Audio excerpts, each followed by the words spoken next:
শিব অবৈদিক, বেদের বিরোধিতা করছে। এইটা কোথা থেকে আসলো? মানে রুদ্র কি বেদের বিরোধিতা করতো? দেখো, ওই যে শুরুতেই বললাম রুদ্রকে গোঘ্ন বলা হয়েছে, তিনি গরুও মারেন। ভগবান শিবের যে উপাসনা, সেই উপাসনাটি বেদেরও প্রাচীন বলে ধরা হচ্ছে। কথাটা বলা উচিত না, কিন্তু কিছু কিছু অপদেবতা আছে যারা বৈদিক ঋষিরা ভীষণ ভয় পেত। যেমন নৈরিত একটি দেবতা, রুদ্র একজন দেবতা, মন্যু একজন দেবতা। বৈদিক যুগের রুদ্র অ্যাকচুয়ালি যিনি ছিলেন, তিনি মরুদ্গণের পিতা। অশ্বত্থামা যখন পঞ্চপাণ্ডবের পুত্রদেরকে মারতে যাচ্ছে, তখন কিন্তু সেখানে রুদ্রই কিন্তু প্রকটিত হয়ে বললে কৃষ্ণ আমারই অংশ। দক্ষ বলছেন যজ্ঞের মাধ্যমেই মুক্তি পাওয়া যায়, আর নন্দী বলছেন তোমরা যজ্ঞ করো স্বর্গ লাভের জন্য, তার জন্য তোমরা যা খুশি তাই করো, তোমরা মানবতা হারিয়ে ফেলেছো, তোমরা পশু হয়ে গিয়েছো।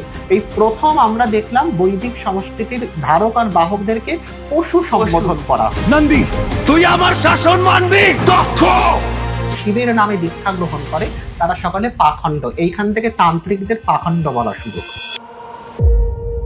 ব্রহ্মা যে শাস্ত্রটা রচনা করলেন, এবারে ব্রহ্মা শিবকে কিভাবে খণ্ডন করছেন, তাকে বলছেন এই ছেলে, মানে সম্বোধনটা হচ্ছে হে বটুক। বটুকটা কিন্তু বটুক সম্মানার্থে না, এটা কিন্তু এই ছোকরা। হচ্ছে এই ছোকরা, তুমি কি বোঝো যে অঙ্গনা সঙ্গজনিত সুখ কাকে বলে? মদ্যপানে কি সুখ হয়, মাংস আহারে কি সুখ হয়? তুমি এসব বোঝো না, তুমি এই পঞ্চম বেদ বুঝবে। কিন্তু তন্ত্র অনেক বেশি ভদ্র। তন্ত্রে মৈথুনের যে সাধনা, আমরা তন্ত্র বলতে কি জানি, মাছ মাংস মহিলা, মাছ মাংস মৈথুন নিয়ে সাধনা। এটা কিন্তু তন্ত্রে একেবারে মৌলিক না। বেদে কিন্তু প্রথমে অলরেডি প্রেজেন্ট রয়েছে। পঞ্চাগ্নি বিদ্যার কথা যখন ছান্দোগ্য উপনিষদ বলছে, সেখানে অলরেডি বলে দেওয়া হয়েছে নারী দেহকে করে যজ্ঞকুণ্ড রূপে ভাবনা, মানে নারীর সাথে মিলনটাই একটা যজ্ঞ। এই কথা কিন্তু প্রথম বেদে আমরা পাচ্ছি, তন্ত্রে পড়ে। তাহলে কিন্তু বেদ ওয়াজ কোয়াইট ব্রুটাল দেন তন্ত্র। কৃষ্ণ যখন ভিক্ষা না দিয়ে যোগ নিদ্রায় মগ্ন, তখন ভৈরব রেগে গিয়ে বিষ্ণুর বুক চিরলেন, তখন ওই রক্তকে কপালপাত্র, ওই ব্রহ্মার কপালপাত্র নিয়ে পান করলেন, তখন তার নাম হলো রক্ত ভিক্ষাটন।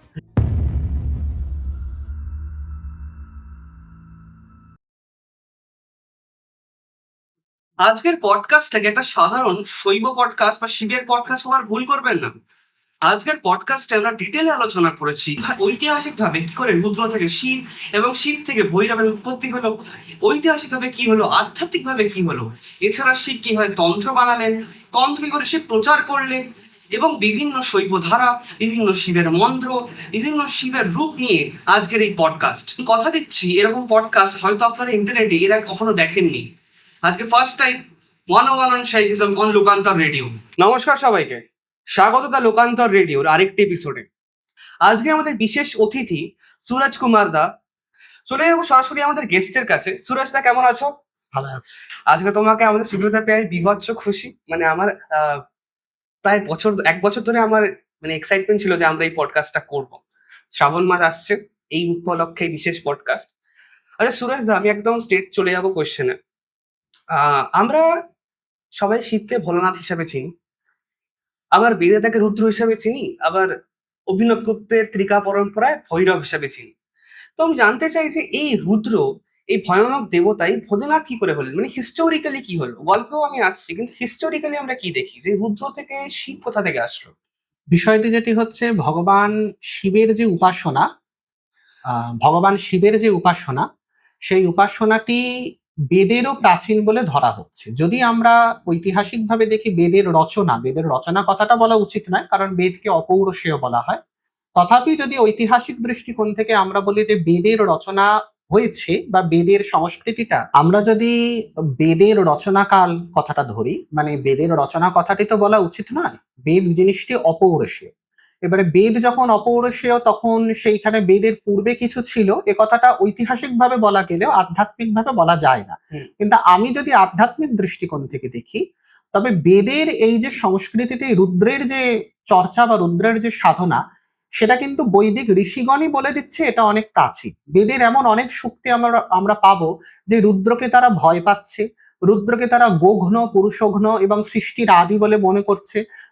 রুদ্রকে তারা অ্যাকচুয়ালি সৃষ্টির আদি এমন একটা ক্যাওস বা এমন একটা ভয়ঙ্কর কোনো দেবতা বলে মনে করছে যার কোপ পড়লে সমস্ত যজ্ঞ নষ্ট হয়ে যেতে পারে, যার জন্য বৈদিক ঋষিদের প্রার্থনা, তুমি আমাদের যজ্ঞ নষ্ট করো না, আমাদের যে যজ্ঞ কর্মক্রিয়া যেটা আছে সেইটার জন্য, সেটা থেকে তুমি আমাদের মানে তার বিঘ্ন থেকে তুমি আমাদের রক্ষা করো। কিছু কিছু ভার্সেস এরকম আছে যে তুমি আমার থেকে দূরে থাকো, দূরে থাকো, এক্স্যাক্টলি। মানে এই যে রুদ্রের যে সংস্কৃতি, বেদে কিছু কিছু কথাটা বলা উচিত না, কিন্তু কিছু কিছু অপদেবতা আছে যারা বৈদিক ঋষিরা ভীষণ ভয় পেতেন, ঠিক আছে, নেগেটিভিটির দেবতা, যেমন নৈরিত একটি দেবতা, রুদ্র একজন দেবতা, মন্যু একজন দেবতা। এবারে এই যে দেবতা যারা ছিল, যাদেরকে বৈদিক ঋষিরা ভয় পেয়েছে, যজুর্বেদের আমলে এসে আমরা দেখছি আস্তে আস্তে ওই দেবতারা কিন্তু তাদের কাছে অনেকটা একসেপ্টেবল হয়ে গেছে। ঋগ্বেদের যুগে যেটা ছিল, ঋগ্বেদের যুগে মানুষ মনে করত যে এই রুদ্র বা নৈরিত, এই মন্য, এরা অত্যন্ত ভয়ঙ্কর দেবতা, এরা ক্ষতি করতে পারে, এদেরকে বলছে তুমি আমার পরিবার পরিজনকে মেরো না, আমার এই যজ্ঞ ভাগ নিয়ে তুমি চলে যাও। সেইটাই যখন যজুর্বেদের যুগে চলে এলো, তখন আস্তে আস্তে বলছে তুমি তাদেরকেই সংহার করো যারা আমাদের শত্রু।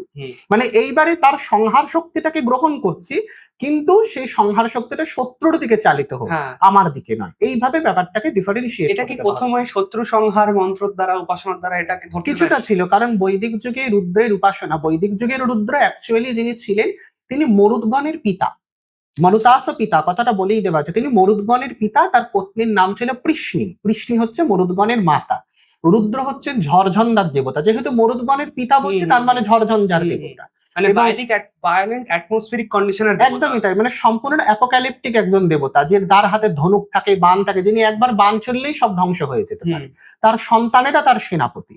এবারে পরবর্তীকালে কি হয়েছে, যজুর্বেদের আমলে এসে এই রুদ্রের যে পুরো সংস্কৃতিটা ছিল, আস্তে আস্তে আস্তে সেটা বিভিন্ন পরমেশ্বর তত্ত্বের সাথে একীভূত হয়ে গেছে। যেরকম কিছু কিছু যজুর্বেদের স্তোত্রে আমরা পাবো রুদ্রকে ইন্দ্র বলা হচ্ছে, যে হে ইন্দ্র তুমিই রুদ্র, রুদ্র ইন্দ্রের মধ্যে আর কোনো পার্থক্য নেই। তো যজুর্বেদের যুগে আমরা দেখতে পাচ্ছি যে রুদ্রের যে পজিশনটা সেটা ক্রমশ ইন্দ্রের সাথে সম্পৃক্ত হচ্ছে, রুদ্রকে শিবতম বলা হচ্ছে। এই প্রথম শিব কথাটা আমরা এখানে পাচ্ছি, মানে যজুর্বেদের জায়গাতেই প্রথম আমরা ত্রম্বাকাম যজামহে কথাটাও আমরা পেলাম।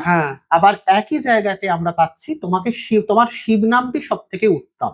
এটা মোটামুটি ওই যজুর্বেদের যুগে আমরা দেখতে পাচ্ছি, মানে বেদে যতটা রুদ্রকে ভয় পাওয়া হতো, যজুর্বেদে কিন্তু আর তাকে ভয় পাওয়া হচ্ছে না, তাকে শিব বলে মনে করা হচ্ছে। আমি দেখেছি যে যজুর্বেদ বলে তুমি কি রুদ্রমের কথা বলছো, যে রুদ্রমের যে আমরা একদম যজুর্বেদেই রুদ্রমের প্রথম উল্লেখ আমরা পাচ্ছি, এবং রুদ্রমের যে পুরো যে সিস্টেমটা, সেইখানে কিন্তু সেই রুদ্রকেই শান্তভাবে গ্রহণ করা হচ্ছে, এবং সেখানেই আমরা প্রথম মন্ত্রটা পাচ্ছি নমঃ শিবায় শিবেতরায় আছে, নমঃ শিবায় মন্ত্রটা প্রথম আমরা ওইখানে পেলাম। আচ্ছা, রুদ্রকে বিশ্ব ব্রহ্মাণ্ড রূপে আমরা দেখতে পাচ্ছি সেখানে। ধ্বংসের মধ্যে সৌন্দর্য, এটাই বৈদিক ঋষিরা দেখছেন। তারপরে আস্তে আস্তে সেই জিনিসটা পরিবর্তন হচ্ছে, পুরাণের যুগে যখন আসছে, যজুর্বেদ যখন চলে আসছে, তখন অলরেডি পুরাণের রচনা ধরে নেওয়া যেতে পারে শুরু হয়ে গিয়েছে, বা অন্তত কথ্য ভাষায় শুরু হয়ে গেছে, লিখিত ভাবে না হলেও কথ্য ভাবে। তো মোটামুটি সেইখান থেকে রুদ্রের যে সংস্কৃতি সেটা গ্রহণ করা শুরু হয়ে গিয়েছে। যেমন মহাভারতের যুগে যদি আমরা দেখি, সেখানে শিবকে কিন্তু রুদ্র বলেই গণ্য করা হচ্ছে শুরু থেকে শেষ পর্যন্ত। অশ্বত্থামা যখন পঞ্চপাণ্ডবের পুত্রদেরকে মারতে যাচ্ছে, তখন কিন্তু সেখানে রুদ্রই কিন্তু প্রকটিত হয়ে বললে কৃষ্ণ আমারই অংশ। তো এখানে রুদ্রের উদাহরণ আমরা পাই। আচ্ছা, তারপরে হচ্ছে গিয়ে ভগবান শ্রীকৃষ্ণ যখন ওই সন্তান লাভের জন্য তপস্যা করতে যাচ্ছেন, রুদ্রেরই তপস্যা করছেন, তিনি উপমন্যুর কাছ থেকে পাশুপত দীক্ষা নিলেন, নিয়ে রুদ্রের তপস্যা। পাশুপত, আমি এটাতে আসছি আস্তে আস্তে সম্প্রদায়গুলোতে। মূলত বৈদিক যুগে যে শৈব সংস্কৃতিটা বিদ্যমান ছিল, আসলে বৈদিক যুগ বলতে আমরা যেটা ধরি ব্রাহ্মণ্য সংস্কৃতি, সেই ব্রাহ্মণ্য সংস্কৃতির সাথে সাইমেলটেনিয়াসলি যখন আরেকটা সম্প্রদায় চলছে যারা রুদ্রের পূজা করে, এবং যাদেরকে স্পেসিফিক্যালি বলা হয়েছে অযজমান, মানে এরা যারা যজ্ঞ করে না, এটা ঠিক যজ্ঞের মানে প্র্যাকটিসে এরা ছিল না, এরা যোগে বিশ্বাস করত, ধ্যানে বিশ্বাস করত, একটু অন্যরকম প্র্যাকটিস ছিল। অথর্ববেদের কনসেপ্টটা কি এখান থেকে আসছে? অথর্ববেদের কনসেপ্টটাও যজ্ঞ কেন্দ্রিক, তবে হ্যাঁ অথর্ববেদ অব্দি কিন্তু যজ্ঞের ধারা নষ্ট হয়ে যাচ্ছে। অথর্ববেদে প্রথম আমরা উচ্ছিষ্ট সূক্তের বিবরণ পাচ্ছি, সেখানে স্পষ্ট বলে দেওয়া যাবতীয় যা যজ্ঞ ঋক থেকে সাম অব্দি, ঋক সাম যজুতে বর্ণনা করা হয়েছে, সবই উচ্ছিষ্ট। তার মানে আস্তে আস্তে এগুলো নষ্ট হয়ে যাচ্ছে, ওর এসেন্সটা নিয়ে আমাদের এগিয়ে যেতে হবে। তো অথর্ববেদ বুঝে গেছে বৈদিক ঘরানা শেষ হতে চলেছে, তো এটা অথর্ববেদ অব্দি আমরা পাচ্ছি। তো এটা কেন আসছে, তার কারণ বহু মানুষ অলরেডি যজুর্বেদের আমলেই, যজুর্বেদেই আমরা কিন্তু অশ্বমেধ যজ্ঞের বিবরণ পাচ্ছি, জটিল থেকে জটিল যজ্ঞ, যে যজ্ঞগুলো সত্যি কথা বলতে আজকের যদি আমরা তন্ত্র আর বেদের উদাহরণ দিই, তাহলে কিন্তু বেদ ওয়াজ কোয়াইট ব্রুটাল দেন তন্ত্র। হ্যাঁ, মানে ওখানে বলিবিধি আমি শুনেছি প্রচন্ড ঘ্রুসম ছিল। বলিবিধি, তারপরে বেদের যে যৌন সংস্কৃতি, সেগুলো সবই মানে অশ্বমেধ যজ্ঞটাকেই যদি আমরা ধরি, এবং সেটার কোন রকম আধ্যাত্মিক টিকাতে কেউ যায়নি, মহিধর সাজন কেউ যায়নি, অশ্বমেধ যজ্ঞের একেবারে আক্ষরিক ব্যাখ্যাতেই সকলে প্রবেশ করেছে। যখন আক্ষরিক ব্যাখ্যাতে যাচ্ছে তখন কিছু অস্বস্তিকর সিচুয়েশন অশ্বমেধ যজ্ঞতে আমরা পাচ্ছি। তো যজুর্বেদের এই যে যজ্ঞ সংস্কৃতি যেটা ছিল, সেটাতে কিন্তু মানুষ ক্লান্ত হয়ে আসছিল আস্তে আস্তে। সেই জন্যই মানুষ, এবং এটার আরো স্পষ্ট উদাহরণ তোমরা দেখতে পাবে ভাগবতে, যখন দক্ষ আর নন্দীর ঝগড়াটা হচ্ছে, দক্ষ যজ্ঞের সিচুয়েশন। দক্ষ বলছেন যজ্ঞের মাধ্যমেই মুক্তি পাওয়া যায়, আর নন্দী বলছেন তোমরা যজ্ঞ করো স্বর্গলাভের জন্য, তার জন্য তোমরা যা খুশি তাই করো, তোমরা মানবতা হারিয়ে ফেলেছো, তোমরা পশু হয়ে গিয়েছো। এই প্রথম আমরা দেখলাম বৈদিক সংস্কৃতির ধারক আর বাহকদেরকে পশু সম্বোধন করা হচ্ছে। এখানে আরেকটা কথা বললো, আমরা সিরিয়ালে দেখেছি দক্ষের সাথে শিবের একটা ঝগড়া হচ্ছে, মানে শিবকেও পছন্দ করে না। বলো। ওখানে একটা জিনিস মেনশন হচ্ছে যে শিব অবৈদিক, বেদের বিরোধিতা করছে। এইটা কোথা থেকে আসলো? মানে রুদ্র কি বেদের বিরোধিতা করতো, বা রুদ্রের কালচারটার সাথে বেদের কালচার কোনো একটা কন্ট্রাস্ট তৈরি হচ্ছে? দেখো, ওই যে শুরুতেই বললাম রুদ্রকে গোঘ্ন বলা হয়েছে, তিনি গরুও মারেন। রুদ্র মৃত্যুর দেবতা, ঝড়ের দেবতা, ধ্বংসের দেবতা। স্বাভাবিক ধ্বংস ঝড় ঝঞ্ঝা যখন আসবে তখন গরুও মারা যাবে, মানুষও মারা যাবে, তাই তাকে গোঘ্ন পুরুষঘ্ন বলা হচ্ছে। তাকে বন্য বরাহ বলা হয়েছে বেদে, মানে তিনি বরাহের মতো এসে দিক বিদিক বিচারণা করে সব ধ্বংস করে দিয়ে চলে যান।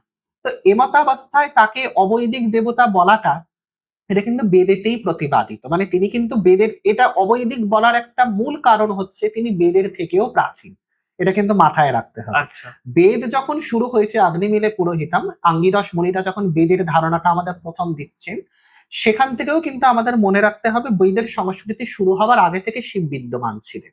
এমন অনেক দেবতা শিব কিন্তু বেদের আগে থেকে বিদ্যমান ছিলেন, যদি আমরা বেদকে ঐতিহাসিক একটি গ্রন্থ হিসেবে ধরি।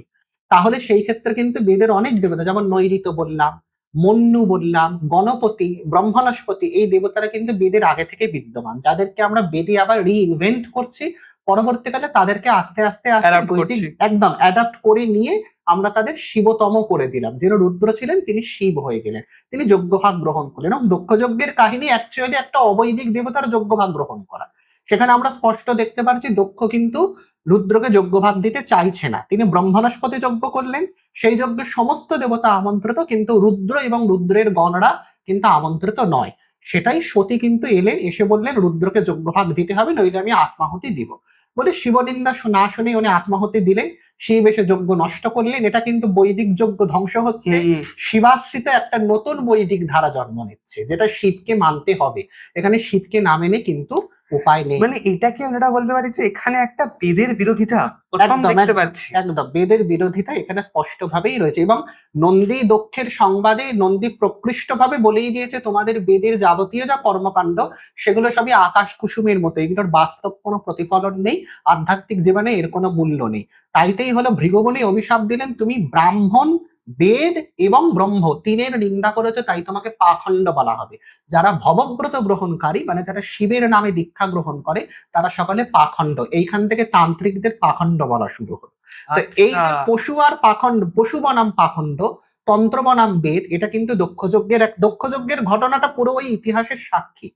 এবারে যখন যখন আমরা দেখছি শিব এসে কি করলেন দক্ষযজ্ঞে, তিনি ভর্গের দাঁত খুবলে নিলেন, না সরি পুষার দাঁত খুবলে নিলেন, ভর্গের চোখ খুবলে নিলেন, ভৃগুমুনির দাড়ি কেটে দিলেন। তার মানে কি, এটা পুরো বোঝানো হলো বৈদিক দেবতাদেরকে আমি নষ্ট করে দিচ্ছি, মানে এক ধরনের falling of the Titans. Greek পুরাণে যেমন আমরা দেখি টাইটানরা মরে যাচ্ছে, অলিম্পিয়ানরা উঠছে, ঠিক একইভাবে বৈদিক দেবতারা ডাউন হয়ে যাচ্ছে। এইবারে শিবের ধর্ম জাগছে, মানে যারা এতদিন বেদের বাইরে ছিল, ভয়ের পাত্র ছিল, শ্মশানে ছিল, তারা এইবারে মেইন স্ট্রিম রিলিজিয়নের মধ্যে ঢুকে পড়বে। এবারে তাদেরকে বাদ দিয়ে কোনো কাজ করা যাবে না, যার জন্য শিবের যজ্ঞ। মানে এখান থেকে তন্ত্রের প্রথম উৎপত্তি ধরতে পারি। এবং যেটা তুমি শুরুতেই জিজ্ঞেস করলে, শিব রুদ্রের ভোলানাথ হওয়ার প্র্যাকটিস, তো রুদ্র প্রথমে এখানে শিব হলেন। এবারে শিব হওয়ার পরে তিনি যখন আস্তে আস্তে বিভিন্ন লীলা করতে শুরু করলেন, তখন আস্তে আস্তে তার এই ভোলানাথ স্বরূপটা আমরা পেলাম, যে রুদ্র কৃপাও করতে পারে। রুদ্রের আচ্ছা। একটা অনুগ্রহ শক্তিও আছে। মানে ওই যে এই যে ইনোসেন্স, যে মানে তাকে চাইলে বা সে খুব একদম সিম্পলি প্লিজ হয়ে যায়, প্লিজ সে হয়ে যান, মানে তিনি শুধু সংহার কর্তা নন, হ্যাঁ। তিনি সৃষ্টি স্থিতি সংহারের পারে অনুগ্রহ মূর্তিও। এটা প্রথম আমরা ওইখান থেকে হ্যাঁ, পাচ্ছি। মানে যেখানে যেখানে একটা কন্ট্রাস্ট যেটা আমরা দেখছি যে সে মানে একদম ভয়ঙ্কর, মানে তাকে মানে সে এক দৃষ্টিতে সবকিছু ধ্বংস করছে, আবার তার মধ্যে একটা মানে একটা মায়ের মতন করুণাও আছে, যে একদম সে খুব কেয়ারিং, মানে সে তার ভক্তদের জন্য 24/7 রেডি আছে, যে কিছু হলে আমি টেক একদম কেয়ার একদম করবো তোমার। একদম একদম। এইবার একটা কথা হলো যে এখান থেকে রুদ্র থেকে শিব, অভিনব গুপ্ত বা এই টাইম পিরিয়ডটা, যেটা আমি বলছি অভিনব গুপ্ত টাইম পিরিয়ডে, এরা এই ভৈরব কোথা থেকে ডিসকভার করলো আবার? ভৈরবের সংস্কৃতি প্রথম যেটা আমরা পাচ্ছি, প্রথমত মনে রাখতে হবে ভৈরব সংস্কৃতি is the direct descendant of the Rudra practice.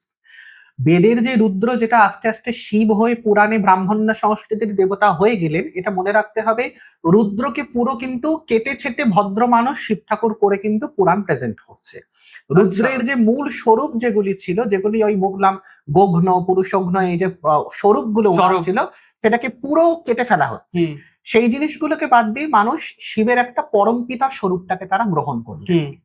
এই গ্রহণ করে পুরাণে আমরা বিভিন্ন মানে গল্পে বিউটিফাইড শিব বলতে পারি। একদম তাকে কিন্তু শিব হিসেবেই গ্রহণ করা হচ্ছে। ইভেন এখনো শৈবদের মধ্যে কিন্তু রুদ্র আর শিবের মধ্যে একটা বিস্তর পার্থক্য আছে।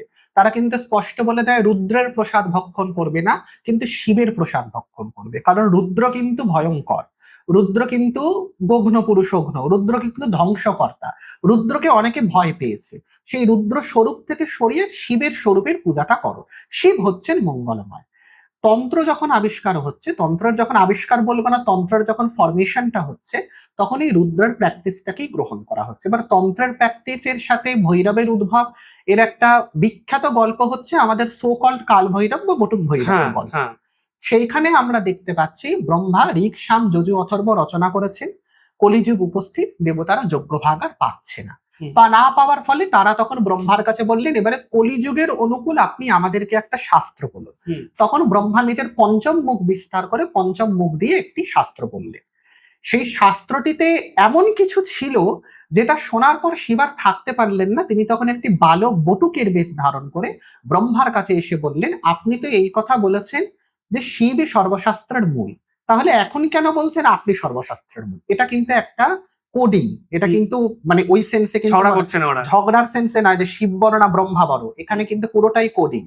ব্রহ্মা যে শাস্ত্রটা রচনা করলেন, এবারে কিভাবে আমরা কোডিংটাকে বুঝবো, ব্রহ্মা শিবকে কিভাবে খণ্ডন করছেন, তাকে বলছেন এই ছেলে, মানে সম্বোধনটা হচ্ছে হে বটুক। বটুকটা কিন্তু বটুক সম্মানার্থে না, এটা কিন্তু এই ছোকরা মানে বা এই ছোকরা, ছেলে। হ্যাঁ, বটুক মানে তো বাচ্চা হ্যাঁ, বোঝাচ্ছে। বাচ্চা বোঝাচ্ছে, এই ছোকরা তুমি কি বোঝো যে অঙ্গনা সঙ্গজনিত সুখ কাকে বলে, মদ্যপানে কি সুখ হয়, মাংস আহারে কি সুখ হয়, তুমি এসব বোঝো না, তুমি এই পঞ্চম বেদ বুঝবে না। তখন শিবটা সহ্য করতে না পেরে বটুক ভৈরব রূপে ব্রহ্মার মাথাটা কেটে দিলেন। এখানেই কোডিং এর রহস্য লুকিয়ে আছে। ব্রহ্মা তখন পঞ্চম বেদে এমন কিছু একটা উনি বলেছেন, এমন একটি শাস্ত্র তিনি রচনা করেছেন, যে শাস্ত্রটা কিন্তু ভয়ঙ্কর রকম অসামাজিক। যেটা আমি শুরুতেই বললাম, বেদের যে সংস্কৃতি সেটা কিন্তু তন্ত্রের থেকেও গ্রুসাম। বেদে যে জিনিসপত্র বলা হয়েছে অশ্বমেধ যজ্ঞ রিলেটেড, বাৎসনয়ী যজ্ঞ রিলেটেড, পশুমেধ পুরুষমেধ যজ্ঞ রিলেটেড, তার থেকে কিন্তু তন্ত্র অনেক বেশি ভদ্র। তন্ত্রে মৈথুনের যে সাধনা, আমরা তন্ত্র বলতে কি জানি, মাছ মাংস মহিলা, মাছ মাংস মৈথুন নিয়ে সাধনা, এটা কিন্তু তন্ত্রে একেবারে মৌলিক নয়। বেদে কিন্তু প্রথমে অলরেডি প্রেজেন্ট রয়েছে। পঞ্চাগ্নি বিদ্যার কথা যখন ছান্দোগ্য উপনিষদ বলছে, সেখানে অলরেডি বলে দেওয়া হয়েছে নারী দেহকে কি করে যজ্ঞ কুণ্ড রূপে ভাবনা করবে, মানে নারীর সাথে মিলনটাই একটা যজ্ঞ। এই কথা কিন্তু প্রথম বেদে আমরা পাচ্ছি, তন্ত্রে পরে তন্ত্র ওটাকে রিডিফাইন করেছে। তো এইবারে তাহলে সিভিলাইজ করেছে, একদম একদম বলা যেতে পারে। কিন্তু ব্রহ্মা যখন, তাহলে এখন দেখো ঋকসাম যজু অথর্বতেই এই অবস্থা, সেখানে যদি আরেকটা পঞ্চম বেদ আসছে যেখানে ব্রহ্মা স্পষ্ট বলে দিচ্ছে হে ছোকরা তুমি কি বুঝবে অঙ্গনা জনিত সুখের কি মূল্য, তার মানে সেখানে আরো ভয়ঙ্কর কিছু ছিল। ভয়ঙ্করটা কি, সেটা যে কোনো তান্ত্রিকের পক্ষে বোঝা অসম্ভব কিছু না, ওটাকে বলা হয় নিগম শাস্ত্র। আমাদের বর্তমান ভারতবর্ষে তন্ত্রের পুরো হিস্ট্রি থেকে নিগমকে বাদ দিয়ে দেওয়া হয়েছে। নিগমের কোনো টেক্সট পাওয়া যায় না। হ্যাঁ, আমি শুনি নিগম করে লুপ্ত হয়ে গেছে। নিগম একেবারেই পাওয়া যায় না, কারণ নিগম ভীষণ রকম চাচা ছোলা ভাষায়, যাকে বলা যেতে পারে একটা তান্ত্রিক প্র্যাকটিস, যেখানে মন্ত্রতন্ত্রও নয়, সেখানেই হচ্ছে নারী মানে কোনো মাতৃতন্ত্র প্রতিষ্ঠিত, সেখানে নারীর অধীনে তন্ত্র সাধনা হবে, মন্ত্র সাধনার কোনো ব্যাপার নেই, একেবারে ভোগে ভোগে যোগ যাকে বলে সেটা নিগমে পাওয়া যাচ্ছে। নিগমের মাত্র 5টি উল্লেখ পাওয়া যায়, নিগম কল্পসার, নিগম কল্পদ্রোম ইত্যাদি, কিন্তু সেই 5টির কোনোটিই আর বর্তমানে পাওয়া যায়। তার থেকে কিছু কিছু টুকরো টাকরা সর্বোল্লাস তন্ত্রে, প্রান্তোষিনী তন্ত্রে উল্লেখ মাত্র করা হয়েছে যে নারীর সাথে সাধনা কিভাবে করতে হবে, তখন নিগমে আসছে, কিন্তু এমনিতে কিন্তু নিগম টেক্সটটা পুরো উধাও। নিগম আর পাওয়া যায় নিগম না। তো পার্বতী শিবকে শিখিয়েছিলেন এরকম একটি ওটা text। ওই প্রসঙ্গে আসছে। এবারে হুম। এই যে নিগম, বেদেরও একটা নাম কিন্তু নিগম, বেদকেও কিন্তু প্রকৃষ্ট ভাষায় নিগম বলা হয়। তার কারণটা কি, ওই যে পঞ্চম বেদটা প্রকাশ করেছিলেন ওটাই নিগম, ব্রহ্মা প্রথম প্রকাশ করলেন, কিন্তু ওই যে নিগম শাস্ত্র যেটি ছিল এইটি ভগবান শিবের পছন্দ হয়নি। উনি বুঝতে পেরেছেন এই জিনিস প্রচারিত হলে সমাজ একেবারে উচ্ছন্ন, কারণ সবার জন্য তো এই ধরনের কালচার নয়। এক্স্যাক্টলি। তখন ভগবান শিব কি করলেন, ওই যে ব্রহ্মার মাথাটা কাটলেন, গল্পে আমরা কি পাচ্ছি, মাথা কাটার পরে ব্রহ্মার মাথাটিকে তিনি একটি পাত্র করে হাতে নিলেন এবং স্কাল। ওই ভিক্ষা পাত্র নিলেন, ওই ভিক্ষা পাত্রটা নিয়ে উনি দাঁড়ে দাঁড়ে ভিক্ষা করলেন। এটার মানেটা হচ্ছে ব্রহ্মা যে নিগম শাস্ত্রটি প্রকাশ করলেন তিনি ওটাকে রিইন্টারপ্রেট করবেন। এবারে শিব ওটাকে এবারে শিব ওই নিগমের কর্তা হবেন। হুম। পঞ্চম বেদ তিনি প্রকাশ করবেন, পঞ্চম বেদ ভৈরবী প্রকাশ করেছেন। এবং আমরা ভিক্ষাটনের গল্পতে এখানে ওনাকে ভিক্ষাটন বলা হয়। উনি বিভিন্ন রাজ্যে ভিক্ষা করতে করতে বৈকুণ্ঠে গেছিলেন, বিষ্ণুর বুক মানে বিষ্ণুর হ্যাঁ। কাছে বললেন ভিক্ষা দাও, বিষ্ণু তখন বিশ্বক সেনের কনসেপ্ট একদম। একটু বলো। বিশ্বক সেনের কনসেপ্ট, প্রথমে বিশ্বক সেন ওনাকে ঢুকতে দিতে চাননি। হুম। বিশ্বক সেন বলেছেন এইরকম একটা ব্রহ্ম হত্যাকারী ব্যক্তি এই স্বর্গে প্রবেশ, ব্রহ্মাকে মেরেছে স্বাভাবিকভাবে, ব্রহ্ম হত্যাকারী, এত গ্রুসাম একজন ব্যক্তিকে আমি স্বর্গে আসতে দেব না। তখন কি করলেন আমাদের বটুক ভৈরব, তিনি বিশ্বক সেনের সাথে যুদ্ধ করলেন, বিশ্বক সেনকে মানে মারলেন। এখানে কি উনি বটুক নাকি অলরেডি কাল ভৈরব হয়ে গেছেন উনি? এইবার হবেন। আচ্ছা, ইনি আচ্ছা। এই যে কি করলেন, উনি বিশ্বক সেনকে তিনি যখন হত্যা করলেন, যুদ্ধ করে পরাজিত করলেন, বলা হচ্ছে বিশ্বক সেনের শরীর থেকে তার কঙ্কালটা ছিঁড়ে বার করে নিয়েছিলেন, নিয়ে সেটাকে গায়ের গয়না করে পরলেন। হুম। সেইখান থেকে তার নাম হলো কঙ্কাল ভৈরব। হুম। ওইখান থেকেই এলো কাল ভৈরব নামটি, অ্যাকচুয়ালি কঙ্কাল ভৈরব না। হুম। বটক ভৈরব, তারপরে ভিক্ষাটন, তারপরে কঙ্কাল ভৈরব। কঙ্কাল ভৈরব এইবারে যখন বৈকুণ্ঠের একদম ভিতরে প্রবেশ মানে উনি করলেন, আবুষণ করেছেন সেই একদম ওই ভয়ঙ্কর দিয়ে। রূপ ধারণ করে উনি ভগবান বিষ্ণুর সামনে আচ্ছা। গেলেন, হুম। কিন্তু ভগবান বিষ্ণু তখন ভিক্ষা না দিয়ে যোগ নিদ্রায় মগ্ন। হুম। তখন ভৈরব রেগে গিয়ে বিষ্ণুর বুক চিরলেন, তখন ওই রক্তটি কপালপাত্র, ওই ব্রহ্মার কপালপাত্র নিয়ে পান করলেন, তখন তার নাম হলো রক্ত ভিক্ষাটন। হুম। ভগবান বিষ্ণু তখন বললেন তুমি এই রূপে তন্ত্রের মূল অধিকর্তা হবে। এটা কেন বললেন, এটাও কিন্তু এগুলো কিন্তু সবই একটা কোডিং বলা হচ্ছে। ওই যে বললাম ব্রহ্মার শাস্ত্রগুলোকে মানে বৈদিক শাস্ত্রকে এইবারে শিব ব্যাখ্যা করবেন কপালপাত্র দিয়ে রিপ্রেজেন্টেড। বিষ্ণুর বুক চেরার মানেটা কি, বিষ্ণুর বাই সর্বদেবতা বলছে শতপথ ব্রাহ্মণ, বিষ্ণুই সকল দেবতা, প্রত্যেক দেবতার যে এসেন্স যে রক্ত সেটাকেও ভৈরব ব্যাখ্যা করবেন। ভৈরবের যদি যে শাস্ত্র, সেখানে পৃথিবীর সব দেবতার কিন্তু মানে উনি এখন এই শাস্ত্রের গুরু হতে চলেছেন। একদম পঞ্চম বেদকে উনিই ব্যাখ্যা করবেন, বিষ্ণুর হৃদয়কেও উনি ব্যাখ্যা করতে শুরু করবেন, যেটা এতদিন বিষ্ণুর আন্ডারে ছিল বা বেদের আন্ডারে ছিল। বিশ্বক সেনের কঙ্কাল নিয়ে নেবার মানেটা কি, বিশ্বক সেন হচ্ছেন বিশ্বের প্রতিপালক দেবতা, তার মানে যাবতীয় যা ধর্মের যত দেবতা আছে তাদের মূল যে কর্মকাণ্ড সেটাকে উনি ব্যাখ্যা করবেন। এবারে উনি তন্ত্রের গুরু হবেন। তখন বিষ্ণু কি বললেন, এই পুরো জিনিসটা বলার পরে তুমি কাশীতে যাবে, কাশীতে তুমি তোমার মত প্রচার করবে, এবং কাশী সেই ক্ষেত্র যেখানে প্রথম বামাচার প্রবর্তিত হয়েছিল। কিন্তু কাশী তো পুরো 100% স্মার্ট এরিয়া। এটা বর্তমানে, কিন্তু কাশীতে আমরা যখন ঢুন্ডি বিনায়কের কাহিনী জানবো, সেটা একটা বিস্তর গল্প, সেখানেও আমরা উল্লেখ পাবো রাজা দেবদাস যেহেতু বৈদিক ছিলেন, তাকে ভ্রষ্ট করার জন্য ঢুন্ডি বিনায়ক স্পেশালি তন্ত্র প্রবর্তন করেছিলেন। তো এই তন্ত্র যখন প্রবর্তন করছেন যাতে বামাচারী হয়ে যায় সকলে, তো কাশীতে কিন্তু বামাচার, এবং কাশী সত্যি কথা বলতে খুব ইন্টারেস্টিং একটা জায়গা, কারণ কাশীতে একই সঙ্গে শ্মশানে অঘরীরাও থাকছে, আরেকদিকে বৈদিক ব্রহ্মচারীরাও থাকছে, আবার একদিকে স্মার্তরাও থাকছে। Kashi is mixture of many contrast is culture. Very high কাশীতে। একদম। কি বন্ধুরা, এতক্ষণ ভিডিও দেখে নিয়েছেন কিন্তু এখনো সাবস্ক্রাইব করেননি, তাহলে কিন্তু বড় ভুল করছেন। এরকম ইন্টারেস্টিং কন্টেন্ট ফিউচারে দেখতে গেলে কিন্তু এখনই লাল বাটনে ক্লিক করে সাবস্ক্রাইব করতে হবে। এরকম ইন্টারেস্টিং পডকাস্ট নোটিফিকেশন আপনার কাছে সবার আগে পৌঁছে যাবে। এবারে এইটা হচ্ছে কেন তার, এবং অথচ কাশীর রক্ষাকর্তাকে শ্মশানবাসী কাল ভৈরব বা বটুক ভৈরব যাকেই বলো, এই যে ভৈরব একজন রক্ষাকর্তা, এর মানেটা কি, কাশীর যে ওভারঅল যে তন্ত্র মন্ত্র শ্রুতি স্মৃতি যা কালচার হবে তা ভৈরবের আন্ডারে হবে। ভৈরব আজও ওখানকার কোতোয়াল। এটা রিপ্রেজেন্টেটিভ যে হিন্দু ধর্মের বর্তমান যে সংস্কৃতি আমরা পেতে চলেছি সেটা কিন্তু শিবের দ্বারা প্রেরিত। এইখান থেকে আমরা পাচ্ছি। তো ভৈরবের কালচারটা এখান থেকে শুরু। তারপরে বলা হচ্ছে ভৈরবের সাথে শক্তির নিত্য কথোপকথন। সেই কথোপকথন যেটা তুমি বললে আগম আর নিগমের যে কনসেপ্ট, এখানে ব্যাপারটা কি এখানেও বুঝতে হবে। ভৈরব বলছেন প্রকৃতি শুনছেন, তার শক্তি শুনছেন, এটাকে বলা হচ্ছে আগম। আবার শক্তি বলছেন, ভৈরব শুনছেন, এটাকে বলা হচ্ছে নিগম। এটার মানেটা কি? এটার মানেটা এটাই যে ভৈরব অর্থাৎ আমাদের দেহ, ভৈরব অর্থাৎ আমাদের আত্মা, আর প্রকৃতি হচ্ছে আমাদের দেহ, মানে এই যে শরীরটা। যে সমস্ত শাস্ত্রে দেহ ধর্ম বেশি প্রকাশ পাচ্ছে, বাহ্যিক কর্মকাণ্ড বা বাহ্যিক জিনিসপত্র বেশি প্রকাশ পাচ্ছে, যেখানে মন্ত্র সাধনার থেকে বেশি দেহ সাধনার উপর বেশি জোর দেওয়া হয়েছে, আধ্যাত্মিকতার থেকে বেশি, সেগুলো হচ্ছে নিগম শাস্ত্র। এবং নিগম শাস্ত্র অ্যাকচুয়ালি দেহ সাধনা নিয়েই, মানে একেবারে দেহ সাধনার বা কর্মকাণ্ডের যে প্র্যাকটিস সেটা নিগমেই আমরা পাবো। অনেকটা কামাসূত্রার মতন। একদমই তাই। এবং কামসূত্র প্র্যাকটিস এবং নিগম শাস্ত্রে পুরো মানে তান্ত্রিক মৈথুনের কলার পুরো বিবরণ আছে।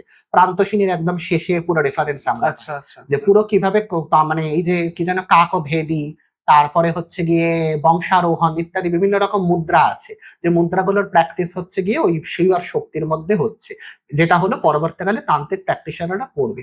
তো এটা দেবী কথিত তন্ত্র। দেবী কথিত তন্ত্র কিন্তু ভীষণই যেটাকে বলা যেতে পারে ব্রুটাল এবং র তন্ত্র, যেটা হলো ভগবান শিব যখন ওটাকে রিইন্টারপ্রেট করছে তখন কিন্তু হয়ে যাচ্ছে সেটা আস্তে আস্তে মার্জিত। সেখানে স্বকীয়া শক্তি, পরকীয়া শক্তি, অনুকল্প বামাচার, সকল্প বামাচার, এর ধরনের কথাবার্তা আমরা পাচ্ছি। মানে পুরো প্র্যাকটিসটাই আস্তে আস্তে মার্জিত হচ্ছে, লিমিটেড হচ্ছে।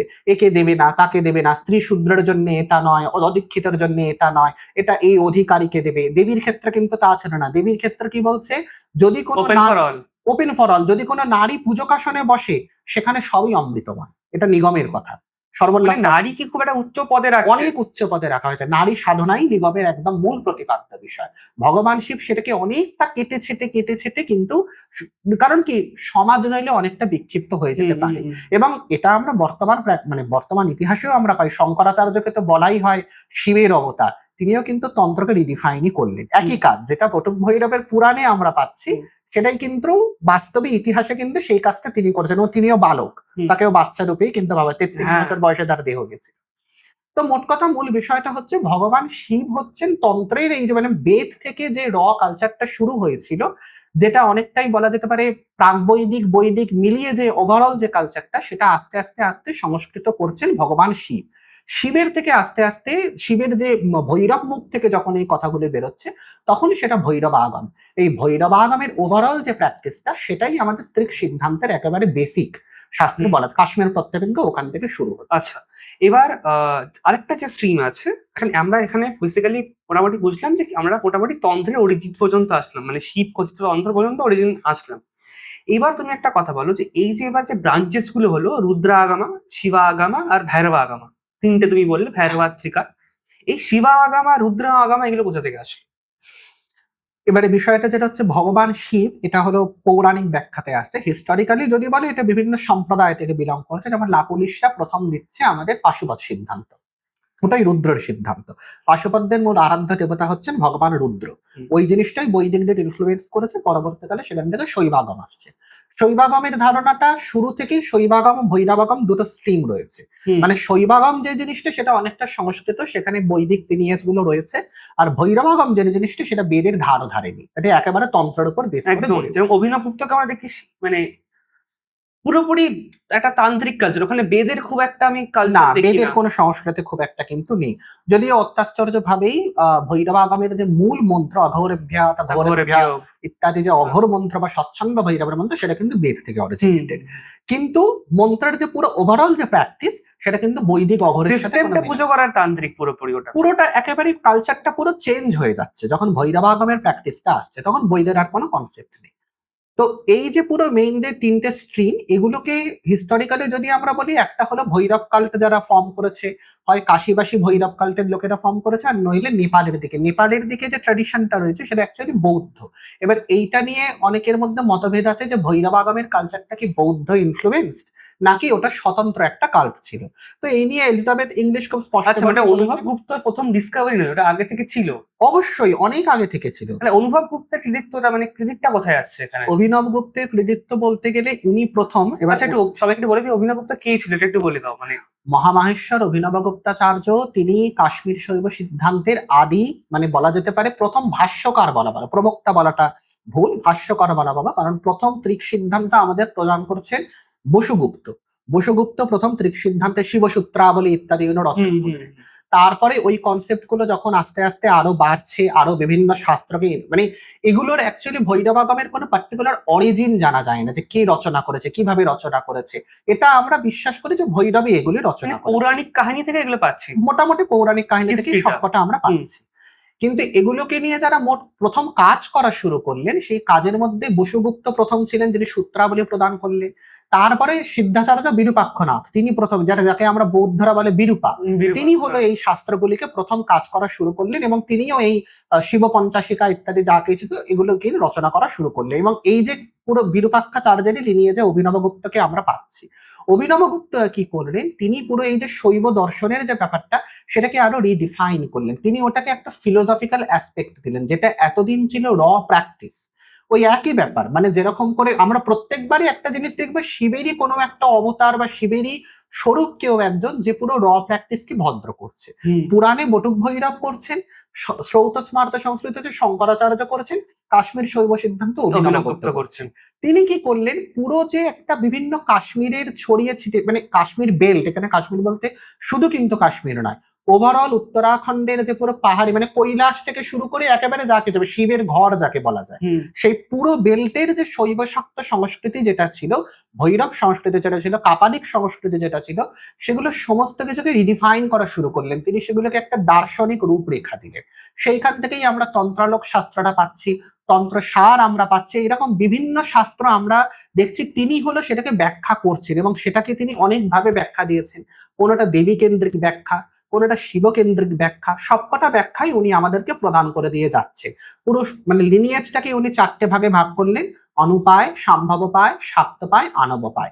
এই চারটি ভাগের মধ্যে তিনি চারটে ভাগকেই সাইমেলটেনিয়াসলি প্র্যাকটিস কিভাবে করা যাবে সেইটাও তিনি বলে দিয়ে যাচ্ছেন। এই যে চারটি উপায়ের ব্যাখ্যা, এই উপায়ের ব্যাখ্যা নিয়েই তিনি পরপর পরপর কিন্তু, মানে এগুলো এক একটা হলো শিবকে বা ঈশ্বরকে পাওয়ার একটা প্রসেস, এক একটা জার্নি, মানে একটা এক একটা জার্নি। এবং এই জার্নি গুলোর জন্য কি করতে হবে না করতে হবে, কিভাবে এগোতে হবে, সেগুলোর সব সূত্রাবলী আমাদের অভিনবগুপ্ত ফিলোসফিক্যালি প্রদান করেছেন। উনি কিন্তু কর্মকাণ্ড দেন, উনি পুরোপুরি কর্মকাণ্ড, মানে উনি যে বিষয়টার উপর ভীষণভাবে জোর দিয়েছেন সেটা হলো স্ববিকল্প বা স্ববিমর্শ। তুমি নিজে ভাবো, ভেবে ভেবে তুমি সাধনায় এগো। উনি প্রাণায়ামের উপর বেশি জোর দিয়েছেন, এবং কর্মকাণ্ডের দিক থেকে তিনি প্রায় উজ্জ রেখেছেন। মানে প্রায় বলতে গেলে তিনি সেটাকে, মানে কি বলবো, সিম্বলিক্যালি ব্যাখ্যা মাত্র করেছেন, কিন্তু ওই প্র্যাকটিসের দিকে তিনি কিন্তু খুব একটা যাননি। তিনি বারবারই বলেছেন এগুলোকে স্ববিকল্প বা স্ববিমর্শের মাধ্যমে রিয়েলাইজ করো। এগুলোকে নিয়ে ওইভাবে প্র্যাকটিসটাকে উনি খুব নিচু চোখে দেখতেন, কিন্তু সেগুলোও দরকার, সেটাকেও উনি অ্যাপ্রিসিয়েট করেছেন। ওগুলো আনবপায়ের একেবারে নিম্ন স্তরের সাধনা, কিন্তু ওই সাধনাটা তোমার করতে হবে শাক্তপায় বা সম্ভবপায়ের মানসিকতা নিয়ে। মানে কিভাবে তুমি বিভিন্ন উপায়ের মধ্যে সামঞ্জস্য বিধান করতে পারবে, তাহলেই হঠাৎ করে অনুপায় হয়ে যাবে। অনুপায় মানে হঠাৎ করে সিদ্ধি। কখন হয়ে যাবে কেউ জানে না, গুরু কৃপায় হতে পারে, শিব কৃপায় হতে পারে, যে কোনো মুহূর্তে হতে পারে, কিন্তু তোমাকে প্রসেসের মধ্যে থাকতে হবে। এইভাবে তোমাকে প্রজ্ঞা আর উপায়ের সাধনা কন্টিনিউ করে যেতে হবে। তো অভিনবগুপ্ত আমাদের একটা পুরো যোগ সাধনা প্রদান করলেন, কিন্তু এই যে শাস্ত্রগুলোকে কেন্দ্র করে উনি প্রদান করলেন সেগুলো সবই ভৈরবাগম, যেমন স্বচ্ছন্দতন্ত্র, নেত্রতন্ত্র, সব থেকে কোর টেক্সট যেটা বলা যেতে পারে কাশ্মীর শৈব সিদ্ধান্তের একেবারে বর্ণ পরিচয়, না পড়লে এগোতেই পারবে না, সেটা হচ্ছে মালিনী বিজয়োত্তর তন্ত্র। ওটা পড়াশোনা, মালিনী বিজয়োত্তর তন্ত্র, মালিনী বিজয়োত্তর তন্ত্র পড়াশোনা না করে কাশ্মীর প্রত্যভিজ্ঞ দর্শনে ঢোকা উচিত নয়। ওটা একেবারে বর্ণ পরিচয়, আচ্ছা, একেবারে ফান্ডামেন্টাল স্টেপ, ওটা ঢুকতেই হবে। ওইটার পরে ধরতে হবে স্বচ্ছন্দতন্ত্র।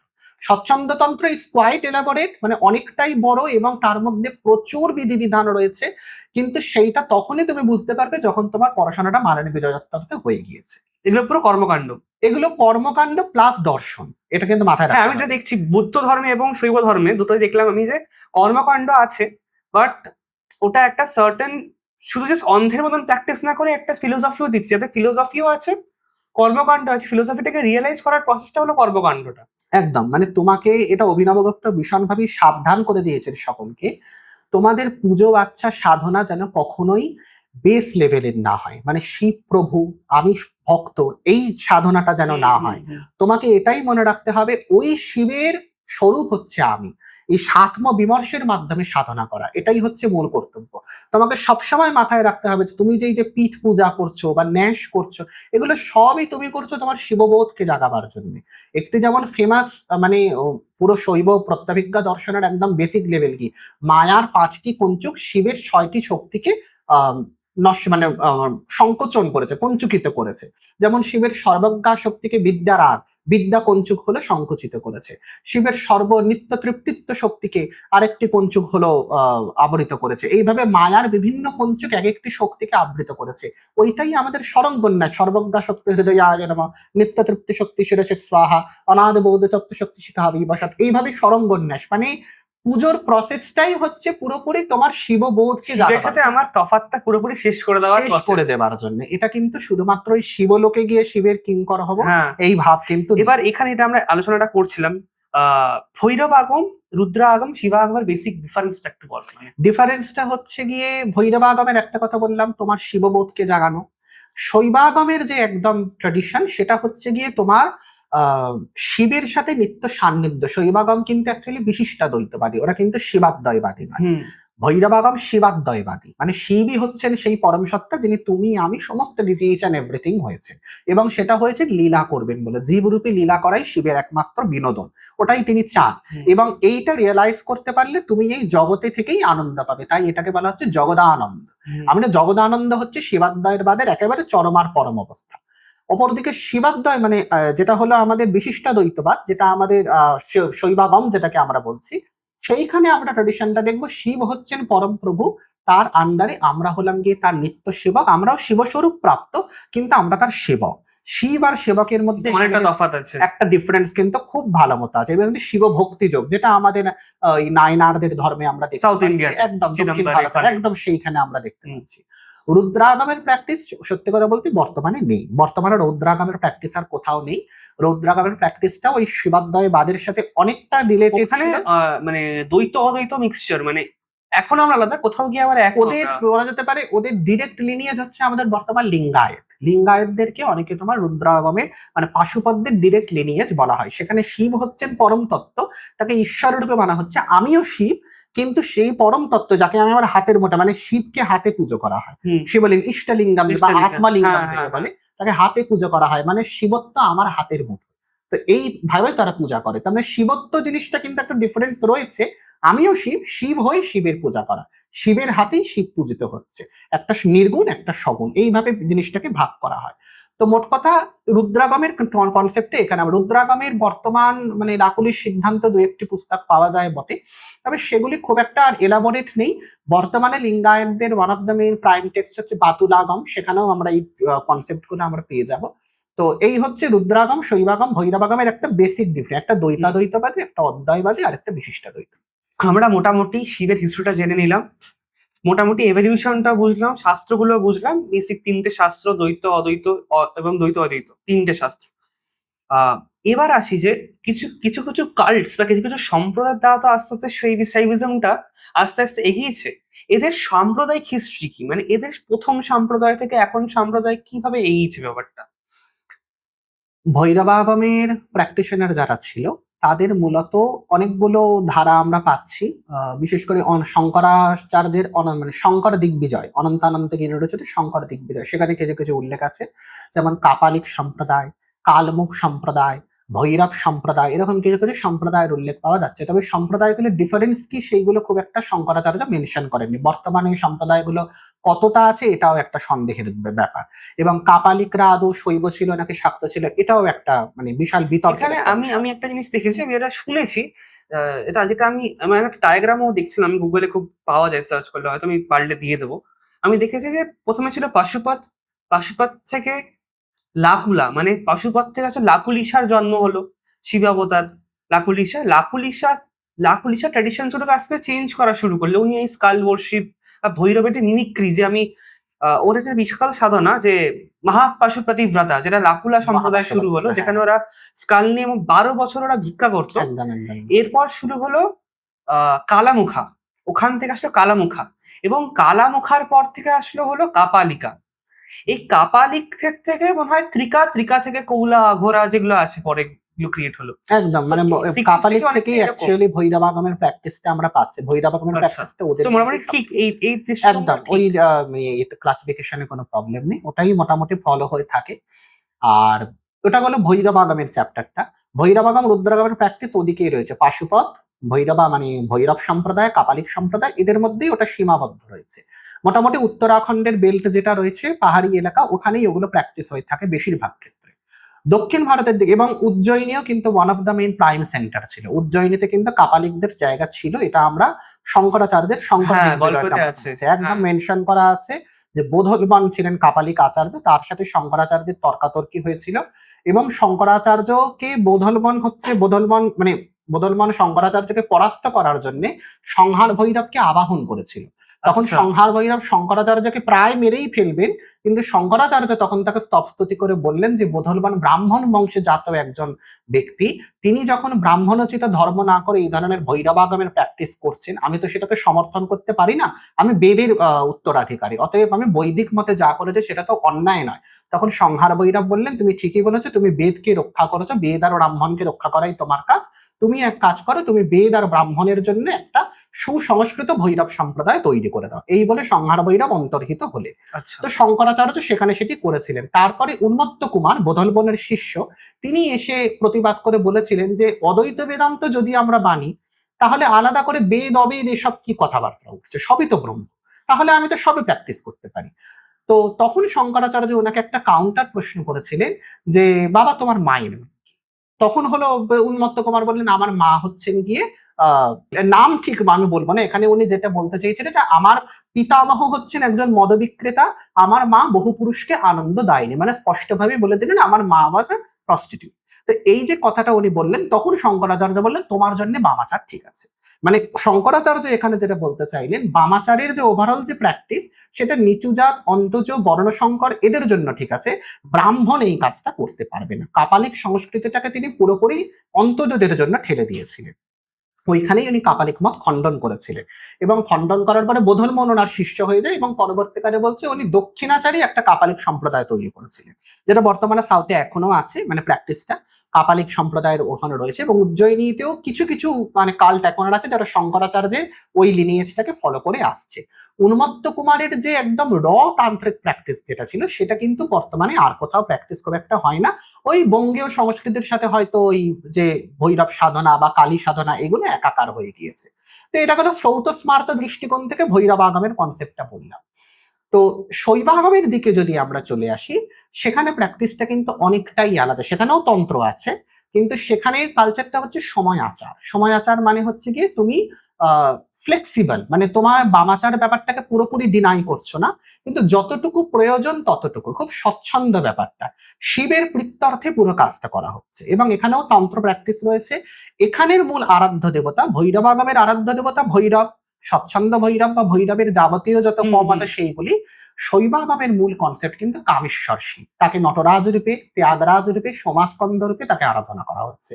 এখানে ভক্তি যোগের ব্যাপারটা বেশি, ওই জন্য শিবের শৃঙ্গার রসটা বেশি, যার জন্য আমরা একটা মানে মূল ডিফারেন্স আমরা দেখবো, ভৈরবাগমের দেবতারা প্রত্যেকে শূলপাণি, প্রত্যেকে কিন্তু শূলপাণ জিজ্ঞেস করতে আসলাম এটা, ত্রিশূল ধ্বংসকর্তা, হাতের শিব। একদম। হ্যাঁ। ওখানে কিন্তু কারণ ওখানে ত্রিশূলের একটা সিগনিফিকেন্স আছে, পরা অপরা অপরা অপরাপরা, এই তিনটে হচ্ছে ত্রিশূলের তিনটে ফলা। এই তিনটে ফলাকে দিয়ে শিব যাবতীয় সৃষ্টি স্থিতি সংহারের যা কিছু কাজ উনি করে থাকেন। আমাদের দক্ষিণ ভারতের দিকে যদি আসে, সেখানে কিন্তু শিবের শূলপাণি কনসেপ্টটা আমি এটা জিজ্ঞেস করতে চাই। আমরা দেখেছি যে আমরা যে নর্মাল যে শিবের পুজো হয় একদম। সেখানে একটা ধ্যান থাকে, ধ্যায় নিত্যম মহেশম রাজতা গিরিনিবম। এখানে কিন্তু শিবের যে রূপের বর্ণনা করছি, ওখানে কিন্তু কোথাও ত্রিশূল নেই, শিব পরশু এবং মৃগ ধারণ করে আছে। একদম। এবং ভৈরবদের দেখলে বা সার্টেন শিবের ফর্ম দেখলে ওখানে ত্রিশূল আছে প্লাস মাথার খুলি আছে। আরেকটা ডিফারেন্স হলো রুদ্রের সাথে যে ধনুক ছিল বা পিনাক ছিল। এবং কিছু কিছু শিবের ফর্মস গুলো প্রচন্ড যেরকম ভস্য লাগানো এরকম। সাউথ ইন্ডিয়াতে আবার যেরকম একটা তো দেখলাম ডাইনামিক, একদম। যেটা অ্যাক্স এবং হরিণের সাথে। এখানে শিবার খুব সুন্দর, মানে শিব সোনার আবরণ পড়েছেন, ওয়েল ড্রেস শিব, একদম মানে জেন্টলম্যান শিব। তো এই ডিফারেন্সটা তুমি এবার আমাদের এক্সপ্লেন করো। এটাই যেটা বলছিলাম যে ভৈরবাগমের যে প্র্যাকটিসটা ছিল, সেখানে তুমি নিজে শিব হয়ে যাচ্ছ। আর শৈবাগমের প্র্যাকটিসটা হচ্ছে তুমি শিবের ভক্ত হচ্ছ। এবার ভক্তের মন যে জিনিসটা থাকে, খুব স্বাভাবিকভাবে ভক্তের মনে কিন্তু শৃঙ্গারের একটা চাহিদা থাকে, ভালোবাসার একটা চাহিদা থাকে।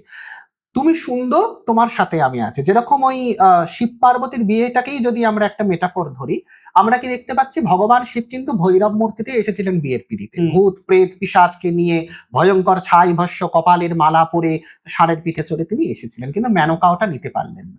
তিনি তখন প্রায় অজ্ঞান হয়ে গেছেন। সকলে তখন শান্ত করে শিবকে বললো তুমি সৌম্য মূর্তিতে এসো। তখন সাথে সাথে শিব নিজের স্বরূপ চেঞ্জ করে একেবারে লীলাময় পুরুষ হয়ে তিনি আবির্ভূত হলেন। তো ভক্তের কাছে লীলাময় পুরুষ সব থেকে বেশি ইম্পর্টেন্ট। সুলোপানি থেকে শিবের ট্রান্সফরমেশনের হিস্ট্রিটা যদি বলি, সেখানে একটা গল্প আছে যে সুলোপানি বলতে তুমি ত্রিশূলধারী শিব বলো। ত্রিশূলধারী শিব। সেখান থেকে যদি আমরা শিবের ট্রান্সফরমেশনের হিস্ট্রিটা বলি, সেখানে নটরাজের গল্প বা ভিক্ষাটনের গল্পটা না বললে হয় না।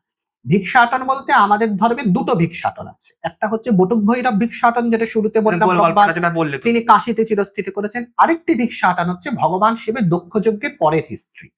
দক্ষযজ্ঞ হয়ে গিয়েছে, দক্ষযজ্ঞের সতীর দেহ ত্যাগ হয়ে গিয়েছে। শিবের তখন এমন একটা কষ্ট তৈরি হয়েছে তার মধ্যে যে তিনি কাঁদছিলেন না, তিনি কিন্তু মানে একেবারে থতমত খেয়ে গেছেন, মানে একটা পেইন শকের মধ্যে তিনি পড়ে চলে গেছে, ট্রমাটাইজড হয়ে গেছেন। তিনি তখন কি মানে সতীর দেহটাকে নিয়ে তিনি একেবারে কান্না নেই, কোনো কিছু নেই, পুষছেন, চতুর্দিক দগ্ধ করছেন।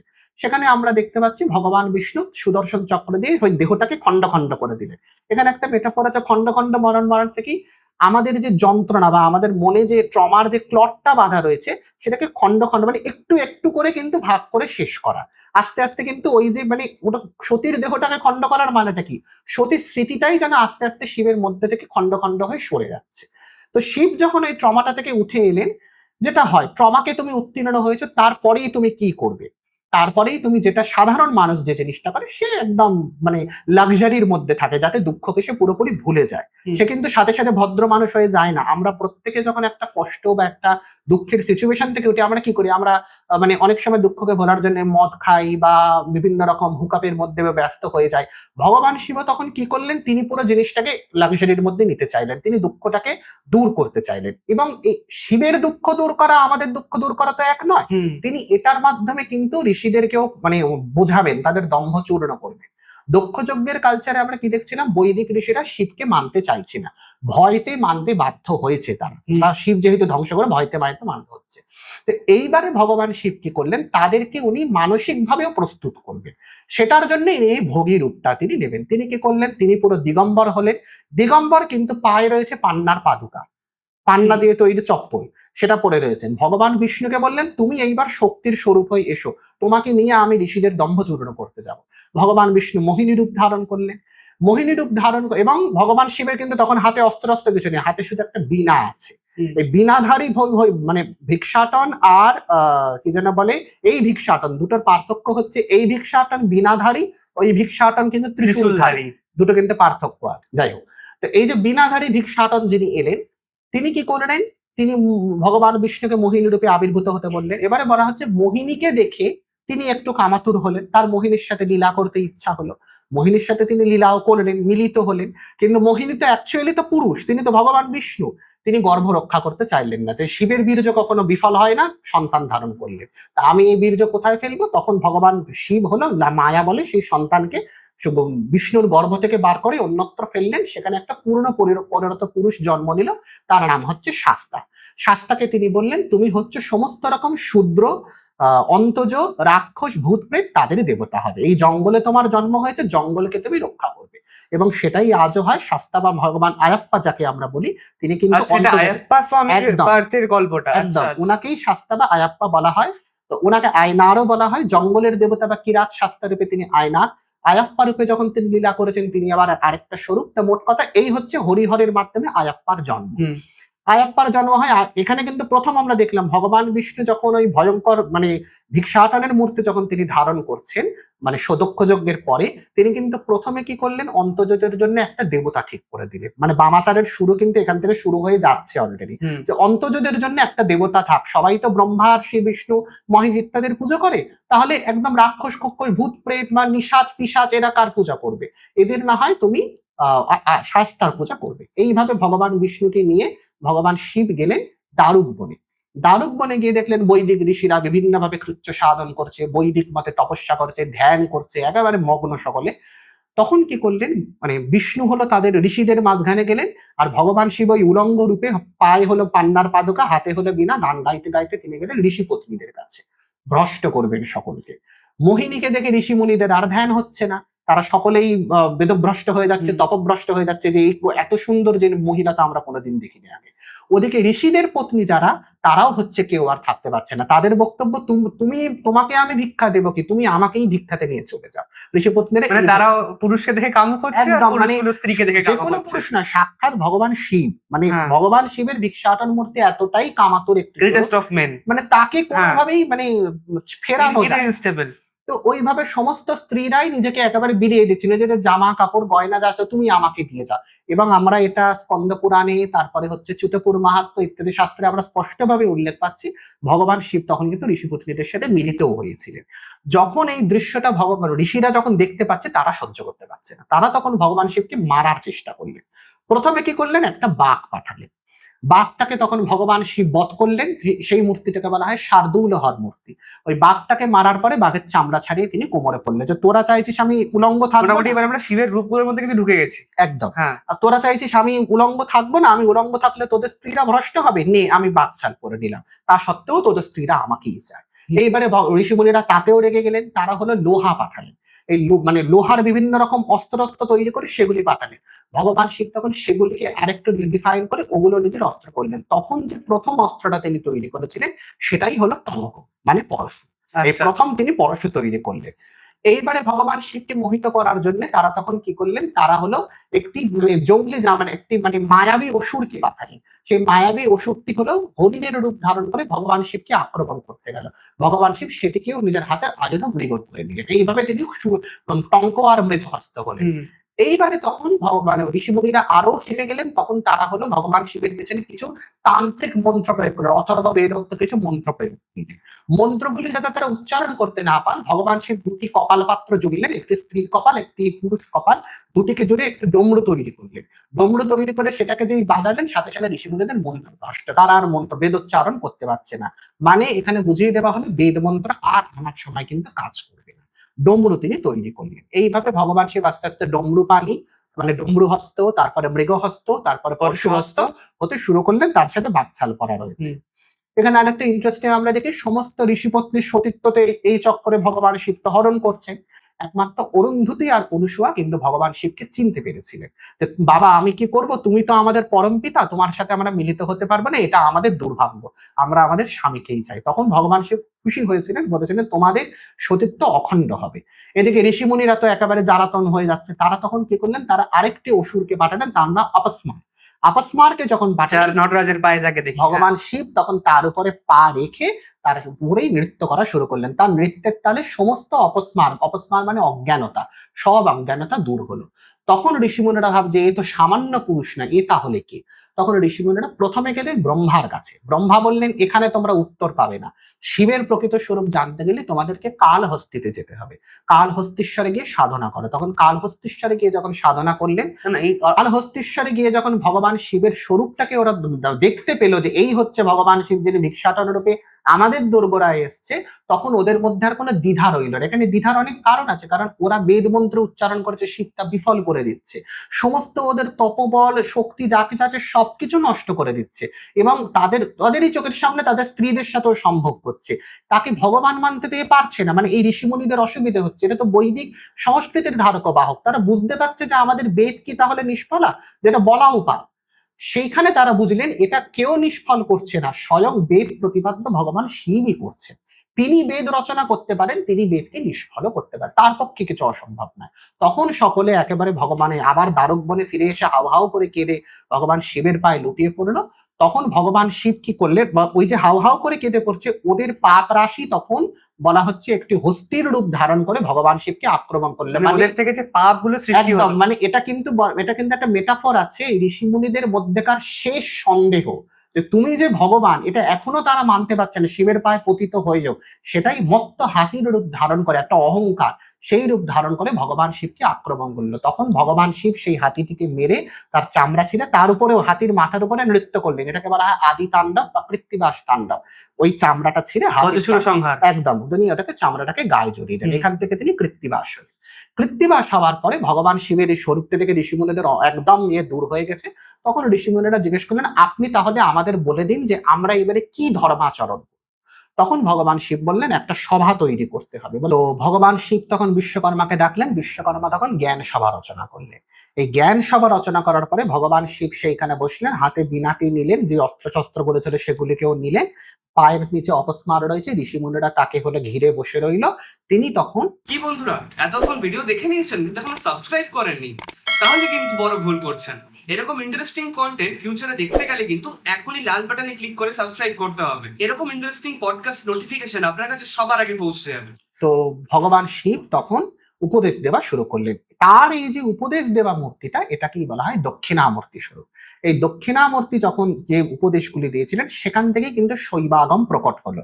যাবতীয় কামিকাগম থেকে শুরু করে যাবতীয় বাতুলাগম ইত্যাদি সুপ্রভেদাগম সূক্ষ্মাগম যা আগম শাস্ত্র এবং বহুতর তন্ত্র শাস্ত্র, সেগুলো কিন্তু এই দক্ষিণামূর্তি প্রকট করেছিলেন। এর আগের যে স্বরূপটা ছিল, যেটা ভিক্ষাটন মূর্তি বলা হয়, সেটাকে বলা হয় বামা মূর্তি।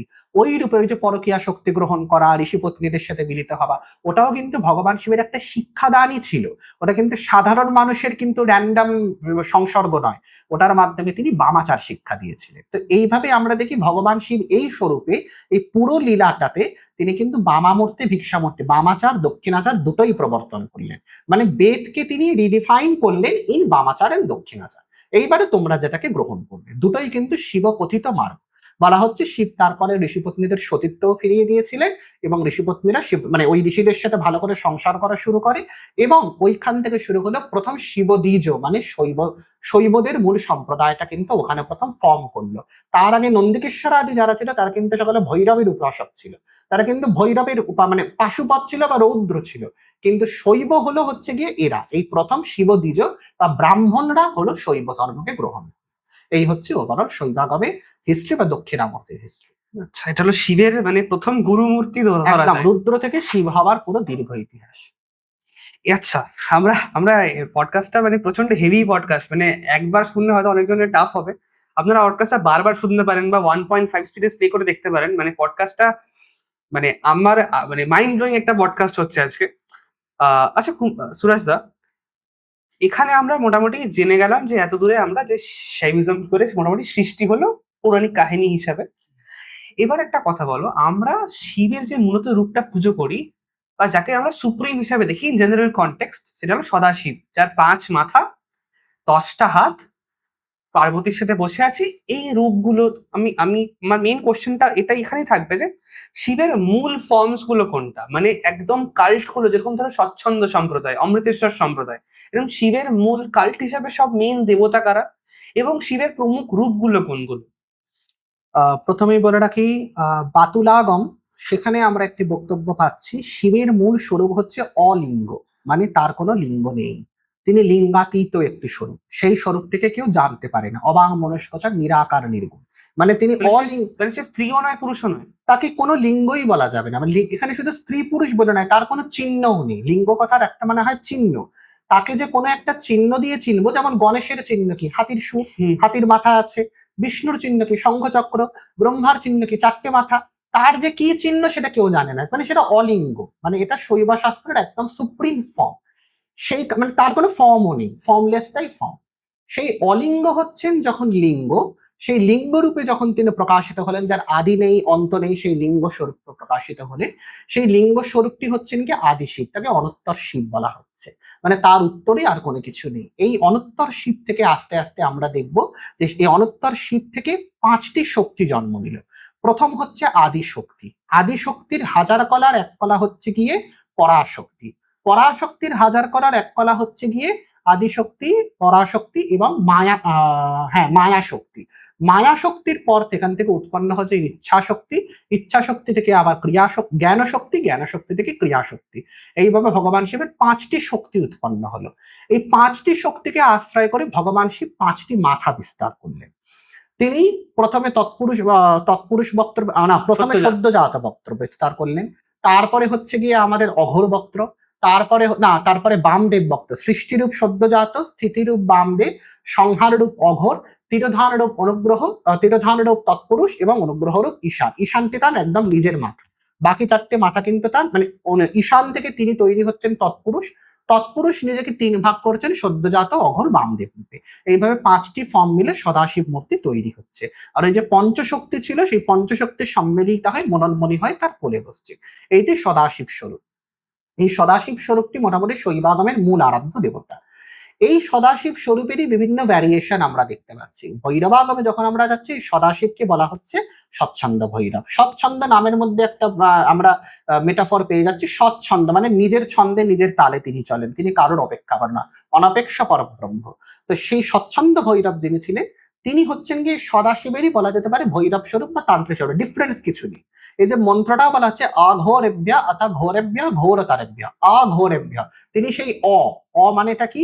অলিঙ্গ, অনিত্যর, অনপেক্ষ, যা কিছু সেই অঘোরেভ্য অথ ঘোরেভ্য, তার থেকেই জন্মাচ্ছে ঘোড়া, তার থেকেই জন্মাচ্ছে ঘোড়া। এইভাবে পুরো সংসারটা, মানে ঘোড়া হচ্ছে গিয়ে আমাদের এই সংসার, ঘোরতরা হচ্ছে গিয়ে আমাদের সংসার। তার যে শক্তিটা হচ্ছে গিয়ে এই ঘোরতরা মানে এই সংসারকে কন্ট্রোল করছে, সেটা হচ্ছে গিয়ে ঘোড়া। তিনি নিজে হচ্ছেন কি অঘোরা। অঘোরা বলতে আমরা যেটা বুঝি খুব ভয়ঙ্কর কিছু, অঘোরার মানেটা এক্স্যাক্টলি তার অপোজিট। তিনি ঘোর নয়, তিনি শান্ত, তিনি একেবারে শান্ত, তিনি অঘোরেভ্য, তার মধ্যে কোনো উগ্রতাই নেই, তিনি একেবারে বরাভয় মূর্তি, ওই সদাশিব, শিবতম মূর্তি গেল। এবারে সদাশিব শৈবাগমে, এবারে স্বচ্ছন্দ ভৈরবের যে কালচারটা যেটা রয়েছে, ভৈরবাগমের যে কালচার, তারা অঘোরকেই বিভিন্নভাবে সেলিব্রেট করেছে। অঘোরেরই একটা ফর্ম আমরা পাচ্ছি নেত্র ভৈরব। নেত্র ভৈরবটা কিছুই না, মৃত্যুঞ্জয় ভৈরবেরই নামান্তর নেত্র ভৈরব।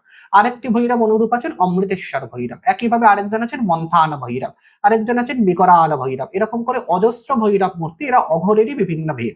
এই পুরো লিস্ট অফ ভৈরবাস আমরা কোথায় পাচ্ছি? স্বচ্ছন্দ তন্ত্রে আমরা কিন্তু সবকটা ভৈরবের উপাসনা পদ্ধতির সাথে একদম সব আমরা পেয়ে যাচ্ছি। সেখানে পুরো স্বচ্ছন্দ ভৈরবেরই ভিন্ন ভিন্ন রূপ আর কি। স্বচ্ছন্দ ভৈরব হচ্ছেন আদি সদাশিব, তার শক্তি হচ্ছেন মননমণি, তাদের থেকেই সবকিছুর সৃষ্টি। মননমণি না, তার শক্তি হচ্ছেন কুব্জিকা, কুব্জিকাকেই মননমণি বলা হচ্ছে।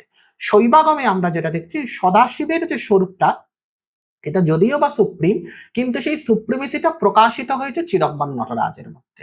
সেখানে পুরো বলে দেওয়া হচ্ছে ভগবান শিব এই যে সৃষ্টি রচনা করেন, এটা পুরোটাই তার নৃত্যের তালে তিনি সৃষ্টি করেন। এটা কিন্তু বসে বসে শুধু ধ্যানস্থ হয় না, পুরোটাই নৃত্যের তালে। তিনি যা নৃত্যের মাধ্যমে সৃষ্টি করেছেন সেটাই হলো এই সৃষ্টি। সেইখানে আবার সৃষ্টি স্থিতি সংহার কিভাবে হচ্ছে?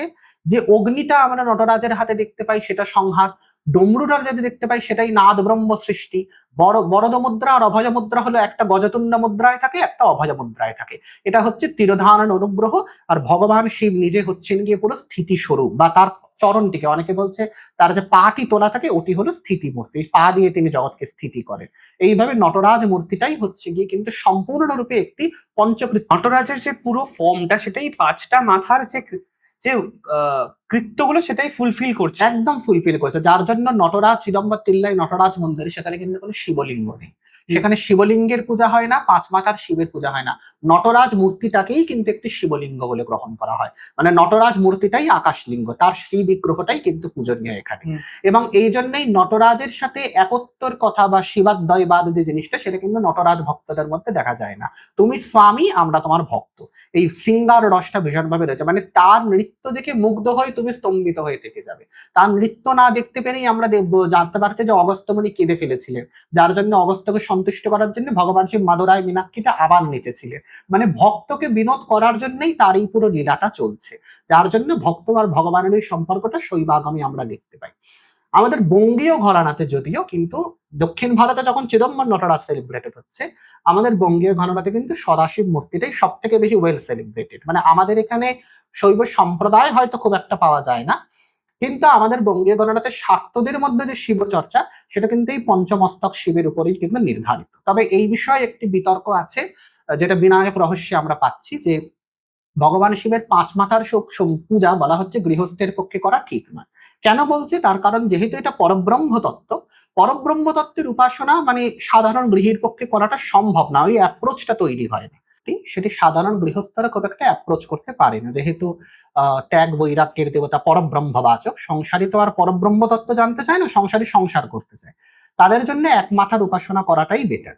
5 মাথার উপাসনাটা সাধারণত যারা উচ্চকোটির দীক্ষিত বা সন্ন্যাসী তারাই জিনিসটা করে থাকবে। সাধারণ গৃহস্থের জন্য কিন্তু এক মাথার শিব, যার জন্য আমরা একটি কুসংস্কার অনেকের মধ্যে প্রচলিত আছে যে নটরাজ ঘরে রাখতে দিই, বাট অ্যাকচুয়ালি এটা কমপ্লিটলি অপোজিট। নটরাজ কিন্তু দক্ষিণ ভারতের সকলেরই প্রায় ঘরে ঘরে থাকে। নটরাজের পুজো করা কিন্তু বেটার দেন 5 মাথার শিব। আচ্ছা, অনেকেই থাকে এই পশুপতিনাথ গিয়েও অনেকে 4 মাথার শিবের যে লিঙ্গটি আছে সেটি নিয়ে আসেন, বা 5 মাথার শিব অনেকে বাড়িতে রাখেন। কিন্তু সেবা করতে জানলে, দীক্ষিত হলে সেটা আলাদা কথা। কিন্তু ইউজুয়ালি কিন্তু Nataraja is far more flexible than Sadashiva. Nataraja is more অনুগ্রহময়, সদাশিব কিন্তু অনেকটাই কসমিক ফর্ম। সেটা কিন্তু সকলে মানে ওই ট্রান্সেন্ডেন্টাল স্পিরিচুয়ালি খুব এলিভেটেড ফর্ম। আচ্ছা আচ্ছা সুরাজ দা, আমরা এতগুলো ফর্ম নিয়ে কথা বললাম, আমি শিবের মন্ত্রক্রম গুলো কিভাবে হয়, মানে আমি হয় যেরকম আমরা কালী উপাসনায় তখন তো দেখি একাক্ষরী, 3 অক্ষরী, একদম, বিদ্যারাক্ষী, একদম, ফেমাস একদম। বিদ্যারাক্ষীর ক্রম মন্ত্রটা। তো মানে ভৈরব উপাসনায় এবং শৈব উপাসনায় ক্রমটা কিভাবে হয়? ক্রমের যে ব্যাপারটি খুব ইন্টারেস্টিং একটি প্রশ্ন। সেটি হচ্ছে গিয়ে, ওই যে বললাম ভগবান শিবের 5টি মুখ থেকে তন্ত্রশাস্ত্র বেরিয়েছে। এই 5টি মুখ থেকে বেরোতে আমনায়াতি, এই যে মুখ থেকে বেরোনো এটাকে বলা হয় আমনায়াতি। সংস্কৃত বলে মুখ থেকে বেরোনো মানে হচ্ছে কি আমনায়াতি, ওইখান থেকে তৈরি হলে আমনায়। এই আমনাইগুলি যেটা আছে এই অনুসারে যাবতীয় তন্ত্রশাস্ত্র ভাগ করা হয়েছে। শাক্তদেরও একই কনসেপ্ট। গানপত্য, বৈষ্ণব তন্ত্র যা আছে তন্ত্র এই আমনায়ের উপর বেস। তন্ত্রের একক হচ্ছে আমনায়। আমনায় যে শিখে গেছে সে মোটামুটি সব তন্ত্র শিখে গেছে। শৈবদের মধ্যেও আমনায় সিস্টেম রয়েছে। শৈবদের মধ্যে যে আমনায় সিস্টেমটা, সেখানে হচ্ছে গিয়ে একই, মানে শৈবদের টোটাল মিলিয়ে 7টি আমনায় হয়। তবে মেইন প্র্যাকটিসে আছে 5টি আমনায়, 2টি আমনায়, 5টাই জানতাম, 5টাই মেইনই হয়। 7টি মানে খুব একটা প্র্যাকটিস হয় না। 7 আমনায়ের প্র্যাকটিসটা শাক্তদের মধ্যে বেশি, তবে শৈবদেরও 7 আমনায় আছে। কিভাবে আছে সেটা বলছি। তো আমনায়গুলো দিকের উপর নির্ভর করে। যেমন তৎপুরুষ বক্র হচ্ছে পূর্ব মাথা, তার মানে এটা পূর্বামনায়, পূর্ব দিকের মুখ দিয়ে তিনি তন্ত্র প্রকাশ করেছেন। দক্ষিণ মাথা অঘরে, এখান থেকে দক্ষিণ আমনায় প্রকাশিত হয়েছে। পশ্চিম মাথা সদ্যজাতের, এখান থেকে সদ্যজাতের পশ্চিম আমনায় প্রকাশিত হয়েছে। উত্তর আমনায় বামদেবের, এখান থেকে উত্তর আমনায়ের তন্ত্রগুলো প্রকাশ পেয়েছে। ঊর্ধ্বামনায় ঈশানের, এখান থেকে ঈশানের মন্ত্রগুলি প্রকাশ পেয়েছে। অধর আমনায়, শিবের গলার মধ্যে আরেকটি মাথা আছে, বলা হয় এটাকে অধর আমনায় বলা হয়। নীলকণ্ঠ, এক্স্যাক্টলি, এই কণ্ঠটা দিয়েই তিনি বিষ পান করেছিলেন, এটা হলো অধর আমনায়। আরেকটি আমনায় আছে যে মাথাটি ভগবান শিব হলে লুকিয়ে রেখেছেন, কারোর কাছে প্রকাশ করেন না। The centre of all this মাথা, মানে যদি তুমি ধরো চারদিকে 4টি মাথা, উপরে একটা মাথা, নিচে একটা মাথা, তাহলে মিডলে একটা মাথা আছে যে মাথাটা কেউ জানতে পারে না, সেটাকে বলা হয় পিচু বক্ত্র। এটা দিয়ে অনুত্তর আমনায়ের মন্ত্র প্রকাশ পায়। কণ্ঠের গলাটাকে বলা হয় অজবক্ত্র। এইভাবে 5টি মাথা ভাগ হয়েছে।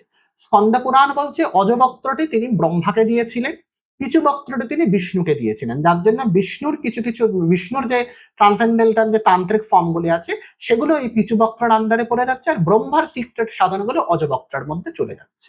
অজবক্ত্র পিচু বক্ত্র নিয়ে পরে আসবে। আগে প্রথম 5টি আমনায় বলি। পশ্চিম আমনাইটি সৃষ্টিধর্মী, সদ্যজাত। এই বিষয়ে আমি আমার বই তন্ত্রচর্যা গ্রন্থে একেবারে সবিস্তারে বলে দিয়েছে কোন আমনায়ের আন্ডারে কোন শিবের মন্ত্রগুলি আসবে। সদ্যজাত মুখ, যেটাকে সৃষ্টি মুখ বলা হয়, সেখান থেকে যাবতীয় সৃষ্টিকারক দেবতাদের মন্ত্র আমরা পাচ্ছি। যেরকম ধরো সোমশেখরের পূজা, তারপরে হচ্ছে গিয়ে তোমার দক্ষিণামূর্তির পূজা, যেগুলো সৃষ্টিবাচক মন্ত্র, সেগুলি সবই পিসফুল। হরিহরের পূজা, এগুলো সব এইখান থেকে আসছে। যে সাধনাগুলি সংহার ক্রম, মানে যেগুলো মানে ভয়ঙ্কর, সংহার, সেগুলো সব দক্ষিণ মাথা, যেটা অঘোর থেকে বেরিয়েছে। স্বচ্ছন্দ ভৈরব কি অঘোর মুখ থেকে আসছে? স্বচ্ছন্দ ভৈরব একদম অঘোর, তো অঘোরের ঘোরে একদম অঘোর মুখটাই স্বচ্ছন্দ ভৈরব। আচ্ছা, তো এই যে অঘোর মুখ থেকে, সেটা হলো যাবতীয় ত্রিপুরান্তকের মন্ত্র, কামান্তকের মন্ত্র, তারপরে হচ্ছে আমাদের কালান্তকের মন্ত্র, মৃত্যুঞ্জয়ের মন্ত্র, এগুলো সব এই দক্ষিণ মাথা থেকে বেরোচ্ছে, সংহার মূর্তিগুলো এখান থেকে। আচ্ছা, এটা আমরা কোন শাস্ত্র থেকে পাচ্ছি এই উল্লেখটা? এই পুরো বিবরণটা তোমরা পাবে হচ্ছে গিয়ে সুপ্রভেদাগমে, পুরো একদম ডিটেইল এই জিনিসটা রয়েছে। ধ্যান রত্নাবলী বলে একটি পুস্তক আছে, সেইখানে পুরো চিদম্বর নটরাজের থেকে 5টি যে মানে সৃষ্টি স্থিতি সংহার তিরোধান, পঞ্চকৃত্য, এবং পঞ্চকৃত্য থেকে কিভাবে আবার, মানে এটা কিন্তু মনে রাখতে হবে শিবের এই 5টি মাথা যেরকম বলছি, নটরাজের ফিলোসফি অনুসারে কিন্তু শিবের এই 5টি অঙ্গ থেকে কিন্তু সৃষ্টি হচ্ছে। হ্যাঁ, মানে দুটো সাইমেন্টেনিয়াসলি, একটা হলো শিবের 5টি মাথা, আর একটা হলো নটরাজের। দুটো সেম জিনিস কি মানে ইমপ্লিফাই করছে একদম। তো এটা গেল। আবার স্থিতি বক্ত্র যেটা আছে বামদেব বক্ত্র, এখান থেকে মূলত মানে রসাত্মক দেবতারা বেরিয়েছে। মানে যেহেতু এখানে উচ্ছিষ্ট মিলনের গণপতি। কনসেপ্ট আছে, উচ্ছিষ্ট গণপতি, এটা তো গানপত্য ট্র্যাডিশন, হুম। অবশ্যই ওটাকেও ধরা হবে। এছাড়া এখানে আরো কি নটরাজের মূল মন্ত্রক্রম কিন্তু উত্তরামনায় থেকে বেরিয়েছে। এখান থেকে নটরাজের মন্ত্র আমরা পাচ্ছি, কামেশ্বরের মন্ত্র আমরা পাচ্ছি, তারপরে অর্ধনারীশ্বরের কিছু কিছু মন্ত্র এই উত্তরামনায় থেকে পাচ্ছি, ভিক্ষাটনের মন্ত্র উত্তরামনায় থেকে আমরা পাচ্ছি। আচ্ছা। তৎপুরুষ বক্ত্র যেটা আছে পূর্বামনায় বক্ত্র, সেখান থেকেও আবার কিছু কিছু, সেখান থেকে তিরোধান বাচক, মানে যারা হলো মূলত বলা যেতে পারে সন্ন্যাসীদের আরাধ্য যে দেবতাগুলি, তাদের জন্য তিরোধান বক্ত্রের পূজাগুলি এখানে রয়েছে। যেরকম যেরকম ধরো এখানে বলা যেতে পারে পূর্বামনায়ের দেবতাদের মধ্যে কি যেন বলে চক্রপ্রসাদ যে মূর্তি, যেটা হলো ভগবান বিষ্ণুকে চক্র প্রদান করছে, হ্যাঁ। তারপরে আরো একটি চণ্ডেশানুগ্রহ মূর্তি, হুম। এটা হলো এখান থেকে প্রকাশ পেয়েছে। চণ্ডেশ্বর অনুগ্রহ মূর্তি আর চণ্ডেশ্বর দুটো আলাদা? হ্যাঁ, চণ্ডেশ্বর আলাদা, চণ্ডেশানুগ্রহ আলাদা। আচ্ছা। আর এবার চণ্ডেশ্বর হচ্ছেন কি এক ধরনের ভৈরব, তার গল্প আবার আলাদা, অ্যাকচুয়ালি হ্যাঁ, শিবের কিঙ্কর। হ্যাঁ। আর চণ্ডেশানুগ্রহ হচ্ছে চণ্ডেশ্বরকে কৃপা কৃপা করার যে করছে। মন্ত্র। হুম। এরকম কিছু কিছু মূর্তি এখান থেকে রয়েছে। ঊর্ধ্বামনায় যেটা রয়েছে ঈশান, সেইখান থেকে কিন্তু বিস্তর অনুগ্রহ মূর্তি বেরিয়েছে। ওখান থেকে চিদম্বরের হাইয়েস্ট অফ হাইয়েস্ট মন্ত্রগুলি বেরিয়েছে, যেগুলি মানে বলা যেতে পারে উচ্চকোটি ঊর্ধ্বামনায় সাধকদের জন্য। কামেশ্বরের পরাভট্টারক মন্ত্র ঊর্ধ্বামনায় থেকে বেরিয়েছে।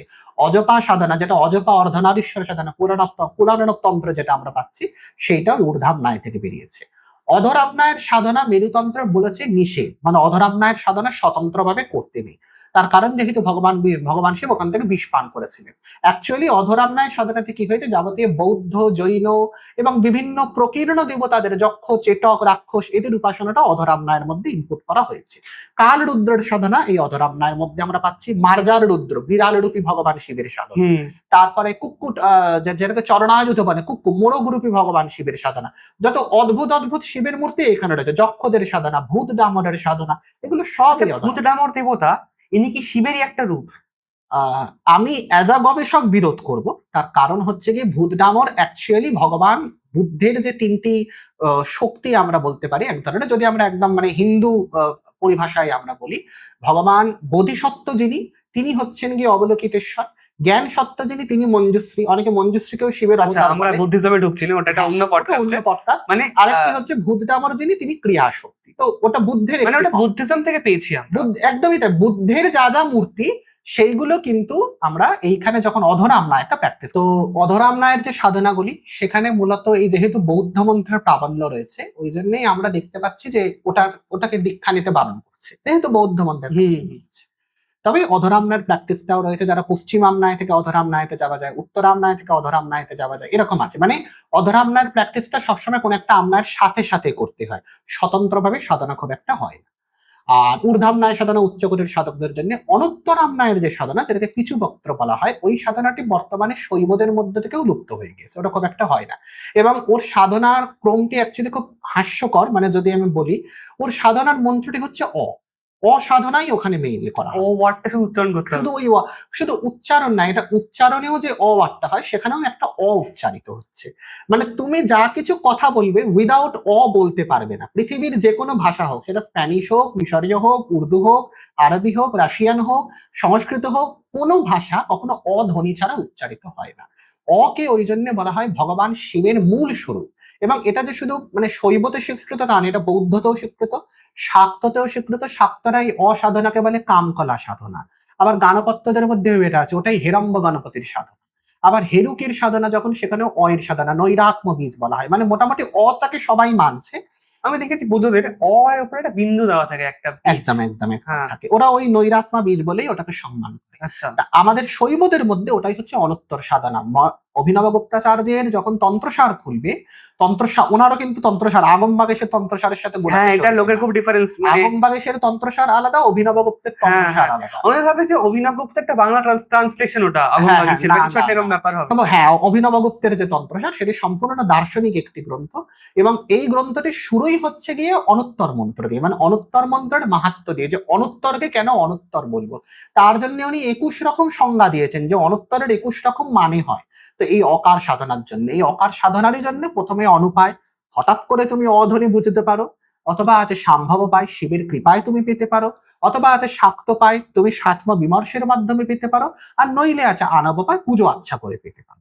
ঠিক আছে, তো এইভাবে সাইমালটেনিয়াসলি মানে পুরো প্রত্যভিজ্ঞা দর্শনও কিন্তু ওই যে বললাম অঘোরেভ্যা, ওই একই ওটা ইজ জিনিস। ইম্পর্টেন্ট। তো অনুত্তর সাধনাটা হচ্ছে এখানে। তো এই এবার শিবের মন্ত্র ক্রমটা কি হয়, আমনায়ক ক্রম। প্রথমে যেটা হয় পূর্বামনায়ের মধ্যে, মানে যে কোনো শৈব পরম্পরাতে প্রথমেই যে মন্ত্রটা দেওয়া হবে সেটা হলো গিয়ে নমঃ শিবায়। নমঃ শিবায় ছাড়া মন্ত্র শুরু হয় না। নমঃ শিবায় ভৈরবের ক্ষেত্রেও ভৈরবের ক্ষেত্রেও তাই করা হবে, নমঃ শিবায় কারণ ওটি মন্ত্র শুদ্ধি মন্ত্র। এবারে এটা নিয়ে দক্ষিণ ভারতের শৈবদের মধ্যে কিছু বিতর্ক আছে। নমঃ শিবায় মন্ত্রটি দেওয়া হয় বৈদিক ব্রাহ্মণদের, তার কারণ হচ্ছে কি এটি বেদে পাওয়া যাচ্ছে, যেহেতু যজুর্বেদে একদম নমঃ শিবায় সেন্টার অফ মন্ত্রের পুরো সেন্টারে একদম নমঃ শিবায়। আর ওই জন্য কি করেছে, যখন অব্রাহ্মণদেরকে দীক্ষা দেওয়া হচ্ছে কর্ণশুদ্ধির জন্য বা দেহ শুদ্ধির জন্য, তখন শিবায় নামা মন্ত্রটাকে একটু স্লাইড চেঞ্জ করে দিচ্ছে, দিয়ে সাধনাটা দেওয়া হচ্ছে। তারপরে আস্তে আস্তে তোমার যদি পঞ্চাক্ষর মন্ত্র সিদ্ধ হয়ে যায়, পঞ্চাক্ষর মন্ত্র তোমার গুরু যখন বুঝলেন, তোমার এই প্রথম যে নমঃ শিবায় মন্ত্র দীক্ষা বা শিবায় নম মন্ত্র দীক্ষা, এই পুরো প্রসেসটার দীক্ষার প্রসেসটাকে বলা হয় সময় দীক্ষা। সময় দীক্ষা এটা আমরা সাউথের যে শৈব সিদ্ধান্ত বা শিবা আগামার কথা বলছি। শুধু যারা যারা দেখে মানে আমাদের পডকাস্ট, যারা প্রচুর জন শৈব ধর্মে ইন্টারেস্টেড এবং তারা মানে শিবের দীক্ষাটা বুঝতে চায়, তারা নিতেও চায় দীক্ষা। তো ওই জন্য আমি একটু বিস্তারিত জিজ্ঞেস করছি যে এটা কি শুধুমাত্র দক্ষিণ ভারতে যে আমরা শিবা আগামার কথাটা বলছিলাম কিছুক্ষণ আগে, সেটা কেন্দ্রিক একটি দীক্ষা সিস্টেম না, এটা ওভারঅল শৈব সিস্টেম। মানে কাশ্মীরও তাই হবে, সাউথেও তাই হবে। একদম। মানে অভিনব গুপ্তাচার্য এই জিনিসটা মেনশন করেছেন, সময় দীক্ষা, নির্বাণ দীক্ষা, এই কনসেপ্ট গুলি। অগ্নিপুরাণে যেটা স্মার্ত শৈব গণনা মহারাষ্ট্রের দিকে প্রচলিত, সেখানে অগ্নিপুরাণের সিস্টেমটি মানা হয়, সেখানেও একই জিনিস আমরা পাচ্ছি। দক্ষিণ ভারতের চিদম্বর কালটাও তাই। যেরকম শাক্তদের মধ্যে শাক্তাভিষেক, পূর্ণাভিষেক এই টার্মগুলো রয়েছে, শৈবদের মধ্যে সেম জিনিস সময় দীক্ষা, নির্বাণ দীক্ষা এইভাবে রয়েছে। প্রথম সময় দীক্ষা যখন হচ্ছে তখন নমঃ শিবায় মন্ত্র দীক্ষা দেওয়া হচ্ছে, সেখানে কিছু কিছু দীক্ষা সাধনা ইত্যাদি শিবের মন্ত্রগুলো তুমি পাচ্ছ। সময় দীক্ষার পরে তুমি যদি সিদ্ধ হয়ে যাও, তারপরে কিছু প্রসেস আছে, কোথাও কোথাও পঞ্চায়েতনে দীক্ষা দেওয়া হয়, মানে শিবের পঞ্চায়েতন, যেটা আমাদের মহারাষ্ট্রের দিকে প্রচলিত। আবার শিবের পঞ্চায়েতন বলতে ভগবান শিব মধ্যখানে থাকবেন, গণেশ, বিষ্ণু, শক্তি এবং সূর্য তাকে ঘিরে থাকবে, মানে পঞ্চদেবতার সাথে। এটা স্মার্ত শৈবদের মধ্যে প্রচলিত, ঠিক আছে? এটা কিন্তু সব শৈবরা মানে না। তো এটা স্মার্ত শৈব মহারাষ্ট্রের দিকে, ধর্মসিন্ধু কাল্ট বা যেটাকে আমরা বলি হচ্ছে গিয়ে আমাদের মানে একেবারে পিওরলি স্মার্টিক যে কালচারটা ওদের মধ্যে প্রচলিত, সেখানে এটা শঙ্কর পরম্পরার আন্ডারে এটা প্র্যাকটিস হয়। আর ওদিকে হচ্ছে গিয়ে চিদম্বর নটরাজের ওদিকে যদি চলে যাও, সেখানে সময় দীক্ষার পরে একটি বিশেষ ওর দীক্ষাটার নামই হচ্ছে বিশেষ দীক্ষা।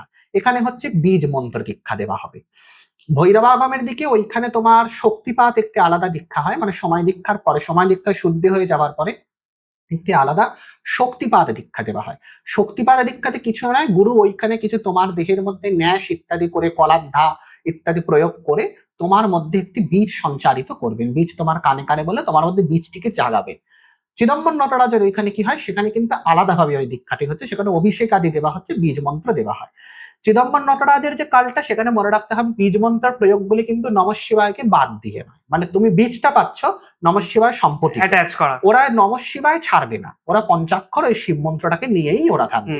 কারণ চিদম্বর নটরাজের মূল মন্ত্রটি হচ্ছে নমঃ শিবায়। আমরা যেমন নমঃ শিবায় বলে ধ্যান নিত্যং মহেশং ইত্যাদি আমরা ধ্যান করি, ওরা কিন্তু শুরুই করে একেবারে শিবের আলাদা একটি ধ্যান মন্ত্র দিয়ে। তো নটরাজের যে উপাসনা, তো নটরাজের উপাসনা হিসেবে ওইখানে আমরা পাচ্ছি। এবং নটরাজের জন্য 125 রকম মন্ত্রের উদাহরণ আছে। নমঃ শিবায়ের মন্ত্রটিকে 125 ভাবে ভাগ করা যায়। নমঃ শিবায়, মানস শিবায়, ইয়াবাসি মানা, মানে আগে পরে করে করে নমঃ শিবায় মন্ত্রটাকে 125টা ভাগ করা হয়। ওই 125টা ভাগের মন্ত্র, ওটাকে হলো মানে 25 করে তৎপুরুষের আন্ডারে 25টা মন্ত্র, অঘোরের আন্ডারে 25টা মন্ত্র, এভাবে পঞ্চমাস্তকের আন্ডারে 25টা করে মন্ত্র রয়েছে। মানে এটা মানে কতটা ডিটেল, কতটা মানে এটা আই ডোন্ট থিঙ্ক এটা পডকাস্টে এটা নিয়ে কোনোদিনও কথা হয়েছে, মানে পডকাস্টের হিস্ট্রিতে ফার্স্ট টাইম এটা। তো এই যে 25টি যে মন্ত্র রয়েছে, তার মধ্যে তৎপুরুষ মুখ যেটি, সেখান থেকে পূর্বামনায়ের নটরাজ আমরা পাচ্ছি, সেটাকে তিরোধান তাণ্ডব বলা হচ্ছে। এরকম করে সৃষ্টি তাণ্ডব, স্থিতি তাণ্ডব, সংহার তাণ্ডব, এদের প্রত্যেকের আন্ডারে 25 করে টোটাল 125টা মন্ত্র আমরা নটরাজ মন্ত্রের পাচ্ছি। এইগুলো কিন্তু ওই বিশেষ দীক্ষা, মহাবিশেষ দীক্ষা চিদম্বর কাল্টে দেওয়া হচ্ছে। আর আমাদের এদিকের মানে অন্যান্য যে পরম্পরা যেগুলি রয়েছে, তারা হচ্ছে ইউজুয়ালি শিবমন্ত্র দীক্ষার পরে একাক্ষর প্রাসাদ বীজে দীক্ষাটা দেয়। আবার কোন কোন ক্ষেত্রে চিন্তামণি শিব মন্ত্র দীক্ষা দেয়। ওটা বীজগুলো আমি উচ্চারণ না, বীজ করছি না। বলতে হবে না, ওটা একটা প্রাসাদের থেকে অন্য একটা বীজ। একদম, মানে এবার প্রাসাদের থেকে চিন্তামণি বীজ, যেটা চিন্তামণি বীজের কালচারটি তোমার দুভাবে রয়েছে। একটি তুম্বুরু ভৈরবের কালচার হুম, আমাদের হুম। কাশ্মীর শিবের দিকে রয়েছে, আরেকটি রয়েছে হচ্ছে তো বিদ্যারাজের কালচার। বিদ্যারাজটা হচ্ছে চিন্তামণি বীজটাকেই 8 ভাগ করা হয়, হুম। মানে 8টি সংস্কৃত বর্ণমালা সংযুক্ত হয়ে চিন্তামণি বীজ তৈরি হয়। তো এই চিন্তামণি বীজ যেটি, সেটি যখন তখন সেটিকে বলা হচ্ছে তুম্বুরু ভৈরবের মন্ত্র। আবার যখন সেই মন্ত্রটি তোমার ভেঙে করা হচ্ছে তখন সেটাকে বলা হচ্ছে বিদ্যারাজের মন্ত্র। হুম। আবার ওই তুম্বুরু বীজের যে মন্ত্র, সেটিকে যখন দক্ষিণ ভারতের দিকে যখন প্র্যাকটিস করা হচ্ছে তখন সেটা হয়েছে যে অর্ধনারীশ্বরের চিন্তামণি মন্ত্র। মানে চিন্তামণি আচ্ছা। মন্ত্র কিন্তু শিবের ওয়ান অফ দ্য প্রাইম একাক্ষর মন্ত্র। আচ্ছা, ওটা একাক্ষর ধরবো আমি? একদম, চিন্তামণি ধরে একাক্ষর। আমি ভাবতাম ওটা খুব হাই লেভেল কোনো বীজ বা অনেক পরবর্তীকালে গিয়ে ওটা না, পাওয়া যায়। এটা একটা মিসকনসেপশন অনেকেরই আছে যে হাই লেভেলের মন্ত্র মানে বড় মন্ত্র। হ্যাঁ। তা কিন্তু নয়। হাই লেভেল, যত হাই লেভেলে যাবে, যেমন বললাম অনুত্তরামনায়ের সাধনা হাই লেভেলের মন্ত্র মানে ছোট মন্ত্র। আচ্ছা। যত হাই লেভেলে যাবে তত বড় মন্ত্র যেগুলো থাকে সেগুলোকে শাস্ত্রে বলা হয় ক্লেশদায়ক মন্ত্র, জপ করা কষ্টকর, মানে অনেকক্ষণ ধরে জপ করতে হবে, ধৈর্য লাগবে। ওই জন্য সব থেকে উচ্চকোটির যে সাধনা সেগুলো সবই কিন্তু একাক্ষর করে হয়, অথবা কিছু কিছু জপ হয় যেরকম অজপা মন্ত্র, হংসাহা, সোহং, এগুলো কিন্তু সবই কিন্তু হাই লেভেলের মন্ত্র। ঊর্ধ্বনায়তে হংস মন্ত্রের জপ হয়। চিন্তামণি বীজ যেটি, সেইটি হলো আবার আরেকটি বীজ, মানে উত্তরামনায়ের আন্ডারে সাধনা হয়। হ্যাঁ, হ্যাঁ। প্রাসাদ বীজের যে জায়গাটি আছে সেটি আবার আরেকটি আমনায় থেকে সাধনা কোন হচ্ছে। কোন আমনায় প্রাসাদ বীজ? প্রাসাদ বীজটা অ্যাকচুয়ালি দক্ষিণ আমনায়ের সাধনা। প্রাসাদ বীজ দক্ষিণ আমনায়, উত্তরামনায় চিন্তামণি, অজপা হচ্ছে কি ঊর্ধ্বামনায়, মানে প্রত্যেকটি আমনায়ের হাইয়েস্ট অফ হাইয়েস্ট। আচ্ছা। এভাবে প্রত্যেকটি আমনায়তে প্র্যাকটিস হচ্ছে। তো এরকম কিছু কিছু ক্রম থাকে। এবার এরকম না যে যে প্রাসাদ পাচ্ছে সে চিন্তামণি পাবে, এরকম জরুরি না। কাউকে গুরু মনে করলেন, আমি প্রাসাদ দিলাম, প্রাসাদের সাথে এবারে নমঃ শিবায় সম্পুট করে দেব, তারপরে আরো সেটার সাথে আরো কিছু বীজ যোগ করবো, সেটাকে আরো বাড়াবো কমাবো, এরকম কিছু কিছু থাকে। কেউ চিন্তামণিটাকে বাড়িয়ে কমিয়ে পায়, এরকম করে মোটামুটি শিবের সুপ্রিম যে সাধনাগুলি, ক্রম যে সাধনা, তার একটি সাধনা যাচ্ছে চিদম্বর নটরাজের দিকে দক্ষিণ ভারতে, আরেকটি সাধনা যাচ্ছে কামেশ্বরের দিকে, যেটি মোটামুটি আমাদের শ্রীকুলে প্রচলিত আছে, শ্রীকুল শাক্তদের মধ্যে প্রচলিত আছে। আরেকটি সাধনা অঘোর ভৈরব বা অনুত্তর ভৈরবের দিকে যাচ্ছে, যেটি কাশ্মীরের দিকে প্রচলিত। কোনটা তুম্বুরু ভৈরবের দিকে যাচ্ছে, সেটাও কাশ্মীরের দিকে প্রচলিত। আবার কোন কোন সাধনা আছে তোমার সদাশিবের দিকে যাচ্ছে, যেটা প্রাসাদ বীজ রিলেটেড, সেটা মোটামুটি মহারাষ্ট্রের দিকে প্রচলিত। এরকম কিছু কিছু ভাগ আছে শিবের মন্ত্রগুলি, যে কোন ক্রমটা তুমি কোথায় পাচ্ছ। এই সবকটা বামাচারেও হতে পারে, দক্ষিণাচারেও হতে পারে। অ্যাকচুয়ালি শিবের প্রত্যেকটা সাধনাই হওয়া উচিত বামাচারে, কারণ শিবের স্বভাবটাই বামাচার।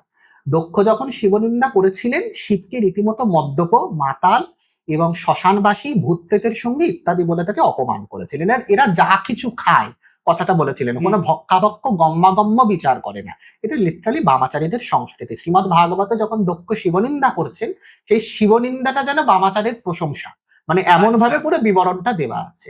তো শিবের স্বভাবই বাম, কিন্তু শিবের ওই বাম স্বভাবটিকে নিয়ে তো মানে ওই জন্য বললাম সমাজের সবাই তো করতে পারবে না। স্পেসিফিক এবং শিবের সাধনাতে মূলত দক্ষিণাচার প্রবর্তন করেছে দক্ষিণ ভারতেরই সাধকরা। জ্ঞান সম্বন্ধর মহারাজ প্রথম করেছিলেন, তিনি প্রথমে এই ব্যাপারটাকে একটু রিডিফাইন করলেন যে প্রবৃত্তি সাধনার জন্য শিব সাধনা হবে না, শিবের জন্য আমরা প্রবৃত্তির উদযাপন করতে পারি, কিন্তু প্রবৃত্তির জন্য শিব নয়, দুটোর মধ্যে কিন্তু পার্থক্য আছে।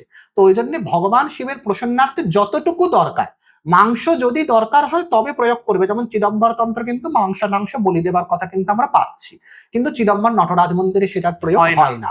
সেখানে কি হচ্ছে, অনুকল্প হচ্ছে, গুড় আদার প্রয়োগ হচ্ছে। যদি গুড় আদা দিয়ে কাজ হয়ে যায় তাহলে মাংস নেবার দরকার নেই। এভাবে অনুকল্প সাধনা হচ্ছে, কিন্তু শিবের উপাসনাতে বামাচার কিন্তু একটা স্বীকৃত মত, সম্মতি। আদিকালে ওটা হয়েছিল, এটা পরে সিভিলাইজ করার চেষ্টা করেছে। সিভিলাইজড, আচ্ছা আচ্ছা, তথাকথিত সিভিলাইজ। হ্যাঁ, কথা কইতে সিভিলাইজ। আচ্ছা, যেটা ডিসকাশন হচ্ছে না, হ্যাঁ, এবার এরকম আসলো। এবার কি এবার যে মন্ত্রের ক্রম, যেরকম কালী দেখি বিদ্যাক্রম, মানে দক্ষিণা কালী, কামকালা কালী, কাল সংকর্ষিণী কালী, বিদ্যারাগ্নি, এরকম ভাবে শিবের কিছু আছে? শিবের বলতে গেলে ওই যে বললাম এক একটি ধারা। তুমি যদি ধরো নমঃ শিবায় একটি মন্ত্র, সেটি ঈশানের মন্ত্র, প্রথম আমরা ঈশানকে পাচ্ছি। তারপরে আরেকটি এগুলো সদাশিব, পঞ্চবক্ত্র সদাশিবের মন্ত্র, সেটার একাক্ষর মন্ত্র হতে পারে বা একাক্ষর সম্পঠিত নমঃ শিবায় মন্ত্র হতে পারে। সেইখান থেকে আরেকটু উপরে উঠলে ওই 5 মাথা থেকে অজস্র মূর্তি তো তুমি পেয়েই যাচ্ছ, পঞ্চকৃত্য, পঞ্চবিংশতি মূর্তি বলে শিব মাহেশ্বরী লীলা মূর্তি, সেগুলোর সবই তুমি পাচ্ছ। কতগুলো রূপ আছে ওটার মধ্যে টোটাল? একবারে মানে মূল প্রাইম হচ্ছে 25টা মূর্তি, প্রত্যেকটা মাথা থেকে 5টা 5টা করে মূর্তি বেরিয়েছে। এবারে এইটার কিন্তু ভ্যারিয়েশন আছে, এই 5টার মধ্যে অনেকগুলো মানে ভাগ আছে। যেমন ধরো এই যেমন ভিক্ষাটন থেকে নটরাজ হওয়া পর্যন্ত মধ্যেখানে অনেকগুলো ফর্ম হচ্ছে, শার্দুল হর, তারপরে হচ্ছে মৃগদমন, তারপরে হচ্ছে গিয়ে তোমার কি যেন বলে পরশুপাণি ইত্যাদি ভিন্ন ভিন্ন মূর্তিগুলো আমরা পাচ্ছি। আবার মৎস্য সংহারী, কুর্ম সংহারী, এরকম কিছু কিছু মূর্তি আছে। এগুলো সবকটা 25টা লীলা মূর্তির মধ্যে আমরা পাচ্ছি না। অন্ধকারী ফর্মটা কিন্তু 25টা লীলা মূর্তির মধ্যে নেই, কিন্তু এটা প্রাইম একটা শিবের মূর্তি। এরকম কিছু কিছু যে শিবের মূর্তিগুলো রয়েছে সেগুলোকে নিয়ে আবার আরেকটা লিস্ট আছে, যেটা 36টা, আবার আরেক জায়গায় বলছে 64টা, আবার আরেক জায়গায় বলছে 125টা। মোটামুটি সুপ্রিম হচ্ছে 125টা। 125টা শিব মূর্তি হচ্ছে ভগবান এতগুলো শিব। শিবের রূপ আমরা একদম তাই। মানে আমার মনে হয় না পশ্চিমবঙ্গে কেউ ওই ধ্যানী নিত্যাম মাহেশাম বাদ দিয়ে কেউ কিছু জানে। শিব হ্যাঁ। সম্পর্কে খুব মানে ওনার যে আরো কত স্বরূপ আছে, যেমন শিবের ওই যে 25টা প্রাইম ফর্ম, ওই প্রাইম ফর্ম নিয়ে শিবের মহাকৈলাস মূর্তি তৈরি হচ্ছে। 25টা মাথা, অনেকে 25টা মাথা, হ্যাঁ হ্যাঁ 25টা মাথা এবং হ্যাঁ। 125টা। ওনাকে পারমশিবা বলে মনে হয় না? অ্যাকচুয়ালি ওনাকে বলা হয় মহাকৈলাস মূর্তি। হুম। মহাকৈলাস মূর্তি বা পরম শিবও আমরা বলতে পারি। সাউথে মনে হয় একটাই মন্দির আছে ওনার। হ্যাঁ। হ্যাঁ। আর পরম শিব কথাটাও অ্যাকচুয়ালি খুব জটিল একটি কনসেপ্ট। পরম শিব কাকে বলবে না, মানে চিদম্বর নটরাজকেও পরম শিব বলছে, তারপরে কামেশ্বরকেও পরম শিব বলছে। তো এই যে শিবের যে ধারাটা, হ্যাঁ। সেখানে আমরা পঞ্চবক্ত্র শিবের পরে তো ওই আমরা হয় নটরাজ মূর্তিতে আমরা শিফট করে যাব, আর নইলে আমরা তুম্বুরুর দিকে আমরা যাব, নইলে অঘোরের দিকে আমরা যাব, আর নইলে কামেশ্বরের দিকে আমরা যাব। এই যে কোনো একটার মধ্যেই আমরা ঘুরবো। ইউজুয়ালি চিদম্বর নটরাজ বা কামেশ্বরের মতবাদটাই সব থেকে ফেমাস। বর্তমানে ভৈরবের লিনিয়েজটা খুব একটা প্রচলিত নেই, মানে প্রায় ওটা শাক্তের সাথে মিশে গেছে, ওটা স্বাতন্ত্র খুব একটা প্র্যাকটিস হয়। আচ্ছা আচ্ছা, আমরা মোটামুটি শিবের মানে আমরা সবচেয়ে ইলাবোরেট ডিসকাশন আমাদের প্রায় শিবের এন্ড হতে এসছে। আচ্ছা, আমি একটা জিনিস জিজ্ঞেস করতে চাই যে শৈব কালটা এত ফেমাস, এত এটা ডিস্ট্রয় হলো কিভাবে, মানে এটা লুপ্ত হলো কিভাবে? মানে প্রথমত আমার একটা খুব ইম্পর্টেন্ট কোশ্চেন, ভৈরব তো ক্ষেত্রপাল, তার থাকাকালীন তারই পরম্পরা ধ্বংস হয়ে গেল, মানে এইটা কিরকম কনসেপ্ট? ধ্বংস হয়েছে কথাটা বলাটা ভুল, কারণ আমি মনে করি না কোনো পরম্পরায় কখনো ধ্বংস হয়। একজনও প্র্যাকটিশনার বেঁচে থাকলে তোমার পরম্পরা এখনো আছে। সেখানে শিবের অনেক প্র্যাকটিশনার এখনো আছে ভগবান শিবের কৃপায়, পপুলার নয়। এখন দেখো মেইন স্ট্রিম কালচারে সেই ধর্মগুলোই যায় যে ধর্মগুলো সহজ বেশি, সবার কাছে অ্যাক্সেসিবল।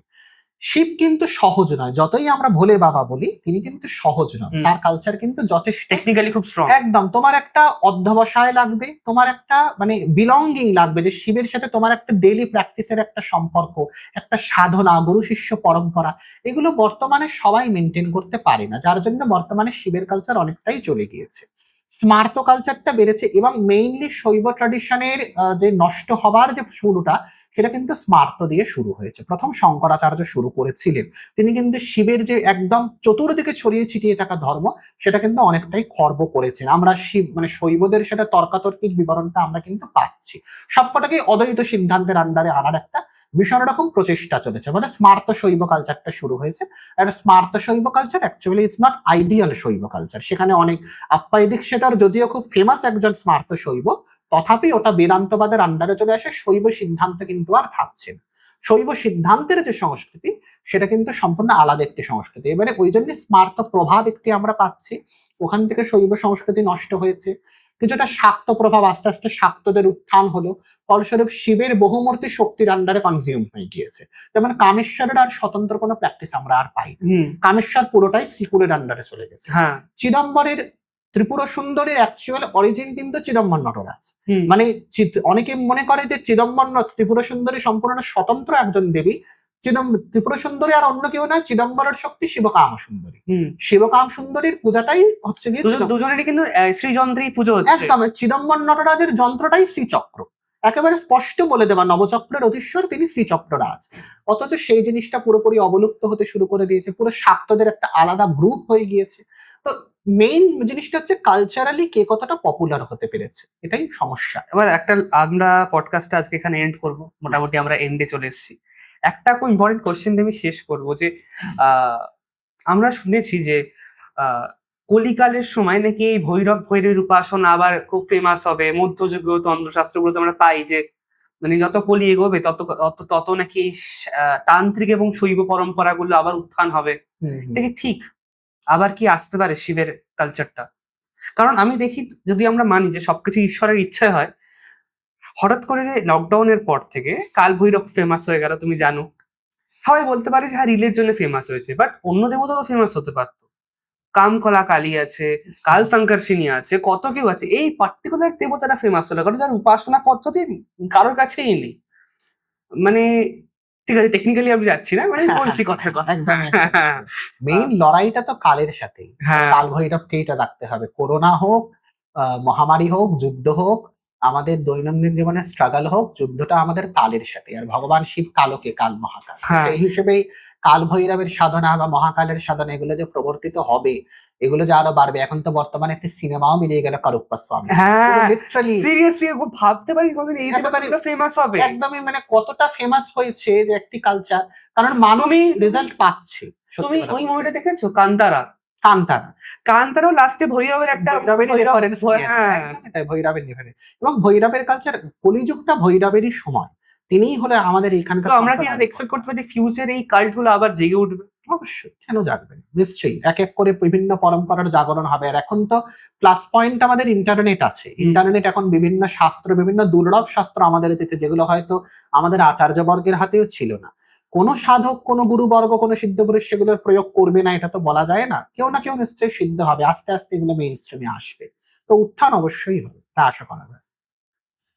আচ্ছা, তো আমি এক্সপেক্ট করতে পারি যে আস্তে আস্তে উইথ টাইম শৈভিজম আবার ফেরত আসবে। অবশ্যই, নিশ্চয়ই আসবে। হয়তো আগের মতন এই ব্রুসন কাপালিক হিসাবে আসবে না। যেভাবেই আসুক, স্বরূপ হিসেবেই আসুক, আমাদের তো আসলে গ্রুসাম হোক, যাই হোক। আচ্ছা, একটা কথা আমি মিস করে গেছি, সরব। সরব নিয়ে জিজ্ঞেস করবো, সরব কি হলো ড্রাগন? আর সরবই কি কালাগ্নি রুদ্র? সরবের কালচারটা খুব ইন্টারেস্টিং, এটাও একটি লং ডিসকাশন। তবে ছোট করে যদি বলি, সরব যিনি রয়েছেন তিনিও কিন্তু আমাদের উত্তরামনায়ের আন্ডারে পড়ছেন একজন শিবমূর্তি। উত্তরামনায়, ঊর্ধ্বামনায় দুটোতেই ওনার প্র্যাকটিস হয়। এবং সরবের সাথে আকাশের যেহেতু কানেকশন রয়েছে, ওনাকে আকাশ উনি কি ভৈরব বলা আকাশ হয়। হ্যাঁ, একদম, আকাশ উনি ভৈরব। আকাশ ভৈরব। আকাশ ভৈরবের তিনটে মূর্তি, আশুতাক্ষ, শালুবেশ এবং সরবেশ্বর। এদের মধ্যে সরবেশ্বর হচ্ছে সুপ্রিম। আমি একটা কথা বলছি, এটার জন্য এলাবোরেট জানতে গেলে তোমার ভিডিওটা এখানে লিংক করে দেবো, তোমারটা গিয়ে দেখতে পারে, ডাইরেক্ট আরো ডিটেইলে জানতে পারবে। তো এই আকাশ ভৈরব যিনি বা সরবেশ্বর যিনি, তার সাথে আবার নটরাজের একটা কানেকশন আছে, কারণ নটরাজ হচ্ছেন কি আকাশ লিঙ্গম, তিনি কিন্তু ওই আকাশের দেবতা, শব্দ ব্রহ্মের দেবতা। মানে নেপালে যে মূর্তিটা আমরা দেখি না, বা যে- নেপালের আকাশ ভৈরব কিন্তু আলাদা। আচ্ছা, মানে নেপালের আকাশ ভৈরবের যে ট্র্যাডিশনটা, সেটার সাথে বর্বরিকের ট্র্যাডিশন মিশে আছে। আচ্ছা। ওই প্রসঙ্গে আসলে যাচ্ছি না, হুম, ওটা ওখানকার লোকাল ফোক দিক। হুম, হুম, হুম। কিন্তু আমাদের এইখানকার যে তন্ত্রের আকাশ ভৈরব, তার দুটো পার্ট, একটা চিদম্বর নটরাজ, উনি আকাশ লিঙ্গ, আর একটা আকাশ ভৈরব সর্বেশ্বর। সর্বেশ্বরের কিন্তু স্বতন্ত্র সম্প্রদায় একটা সময় ছিল। মানে উনাকে মনে করা হয় দৈব প্রকোপ থেকে রক্ষা করা একজন দেবতা। মানে একটা থাকে ভূত প্রেতের বাধা, গ্রহ বাধা, শত্রু বাধা, দৈনন্দিন জীবনে স্ট্রাগল, আরেকটা থেকে দেবতাদের বাধা। সরব কিন্তু দেবতাদেরকে দমন করে। মানে যেমন আমরা বিখ্যাত গল্পই আমরা পাচ্ছি, নরসিংহকে দমন করার জন্য তার আবির্ভাব, মৎস্যকে সংহার করার জন্য তার আবির্ভাব, কুর্মকে, মানে ভগবান বিষ্ণুর 5টি মূর্তিকে ভগবান শিব সংহার করেছেন: মৎস্য সংহার, কুর্ম সংহার, বরাহ সংহার, নরসিংহ সংহার, বামন সংহার। মৎস্য সংহার থেকে শুরু করে বামন সংহার পর্যন্ত 5টি ফর্মে কিন্তু সর্বেশ্বরের 5টি মূর্তি। সর্বেশ্বরকে কেন্দ্র করে, এবং সর্বেশ্বরেরই আরেকটা নাম আবার কাল রুদ্র বা কালাগ্নি রুদ্র, তাকে হিসেবে গ্রহণ করা হচ্ছে। তো সর্বেশ্বর অ্যাকচুয়ালি কি যদি জিজ্ঞেস করা হয়, অ্যাকচুয়ালি ড্রাগন। আমি বলবো ড্রাগন। মানে ড্রাগনই মনে হয় দেখে। মনে হয় বলে শুধু না, ওনার যে ধ্যান মন্ত্র রয়েছে, ওনার পেটে 12 বানল আছে, উনি মুখ দিয়ে আগুন ছড়ে। হ্যাঁ, ওনার মাথাটি হরিণের মতো, আবার হাংসমুখা ইয়ালি সামা বক্ত্রা ইত্যাদি বলা হচ্ছে। তার হাঁসের মতো মুখ, আবার ইয়ালির মতো কণ্ঠ, তার মানে বেশ লম্বা চওড়া একটি মুখ। মানে তিনি কিন্তু সর্পিলাকার একটা দেহ, হ্যাঁ, এবং তার ডানা আছে, ডানা আছে। তার 8টি পা আছে, বলা হচ্ছে 8টি পা, যেরকম ড্রাগন ছোট ছোট ছোট ছোট পা থাকে। একদম 4টি পা উপরে, 4টি পা নিচে, 4টি পা মানে যে 4টি পাই 4টি হাত হয়ে গেছে, হাত হয়ে 4টি আয়ুধ ধরে থাকে, নিচে 4টি পা থাকে। ওটি স্পষ্টভাবেই একটি ড্রাগন। এবং ড্রাগনের যত আমরা মিথ আমরা বিশ্বের মানে এক্সপ্লোর করব, সেখানে ড্রাগনকে কিন্তু সিংহের সাথেই তুলনা করা হয়। তো আমরা ধরে নিয়েছি এটা শৈব নরসিংহ, বাট ইটস কোয়াইট, মানে কি বলবো, রাতফুল দেন নরসিংহ। সিংহেরও উপরে, সিংহকেও মারতে পারে, সিংহকে বধ করছে। একদমই সিংহকে মারার মতো ক্ষমতা সেটা রয়েছে সরবের মধ্যে। সেটা তো নিশ্চয়ই কোনো সাধারণ সিংহের মধ্যে থাকবে। আর সে মানে বিভৎস ভায়োলেন্ট কোন একটা দেব। আর এটা তো একটা বেসিক প্রশ্ন, সারা বিশ্বে ড্রাগনের মিথ আছে, আমাদের দেশে কেন আমাদের দেশে নেই কেন? এটা কি হ্যাঁ, হতে পারে কখনো? অ্যাকচুয়ালি ওটা সরব ছিল। আচ্ছা, ওটাকে সরব বলা হয়। সরবই বলা হয়। এবং সরবের এটা নিয়ে ভিডিওতে আলাদাভাবে আলোচনা করেছি যে সরবের সাথে সাপের লিঙ্ক রয়েছে, সরবের সাথে হরিণের লিঙ্ক রয়েছে। হরিণ রূপে সরবের উপাসনা, যেরকম মানে ড্রাগন হরিণের উপাসনা কিন্তু আমাদের আসামের দিকে প্রচলিত, হুম। যেটা আমাদের মেইতেইদের মধ্যে হুম, হুম। প্রচলিত। ওরা কিন্তু হরিণ ড্রাগন মিশিয়ে একটি পূজা করে। ওটাও কিন্তু ওই সরব কালচারই আলটিমেটলি। আবার সাপের সাথে উদাহরণ যদি আমরা দেখি, খান্ডবপ্রস্থ দেওয়া মানে খান্ডবপ্রস্থের সময় খান্ডব দাহকালে অর্জুন সরব নামের অনেক সাপ মেরেছিল। এগুলো সবই কিন্তু ওই একটা ড্রাগনকেই বিভিন্নভাবে ব্যাখ্যা করা হচ্ছে। শৈবতন্ত্রে ওটাকে বলা হচ্ছে নরসিংহকে মারার জন্য তিনি সিংহাকৃতি সম্পন্ন, but it's nothing different than that, উনি অ্যাকচুয়ালি ড্রাগনই। তো আশা করছি আপনার সবার পডকাস্টটা ভালো লেগেছে। পডকাস্টটা খুব হেভি, দরকার পড়লে আরেকবার দেখুন পডকাস্টটা বুঝতে পারলে কিন্তু আপনাদের শৈব ধর্মের একটি পিএইচডি হয়ে যাবে আজকের পডকাস্টের পরে। হয়তো ইন্টারনেটে এরকম কোনো আর ভিডিও নেই, যদি এই ভিডিওটা একটা সার্টেন লিমিট ক্রস করে, আমি কথা দিচ্ছি সুরাজদাকে নিয়ে আমরা এটার পার্ট 2 ডেফিনেটলি নিয়ে আসবো। চ্যানেলটিকে এক্ষুনি সাবস্ক্রাইব করুন, লাইক করুন এবং কমেন্ট করে জানান যে আপনারা কিরকম ভিডিও দেখতে চান। সেরকম ভিডিওই আমরা পরবর্তীকালে সুরাজদার থেকে নিয়ে আসবো। সুরাজদার কিন্তু কথাবাচক ধর্ম অ্যানালিসিস নামের একটি চ্যানেল আছে, সেখানে কিন্তু সুরাজদা বিস্তারিত এই বিষয়গুলো নিয়ে আলোচনা করে। আপনারা যদি তন্ত্র নিয়ে সিরিয়াস, স্বাস্থ্যগতভাবে খুব ডিপে তন্ত্র শিখতে চান, সুরাজদার চ্যানেলটা কিন্তু আপনাদের এক্ষুনি গিয়ে সাবস্ক্রাইব করতে হবে। আমি কিন্তু ডেসক্রিপশনে লিঙ্ক দিয়ে রাখছি এবং এখানেও ট্যাগ করে দিচ্ছি সুরাজদার চ্যানেলটাকে। আপনারা সুরাজদাকেও সাবস্ক্রাইব করুন, লোকান্তর রেডিওকেও সাবস্ক্রাইব করুন। আমরা আশা করছি দুজনে মিলে আমরা পরবর্তীকালে আরো অসাধারণ ভিডিও আপনাদের উপহার দিতে পারবো। আজকের জন্য এখানে ধন্যবাদ।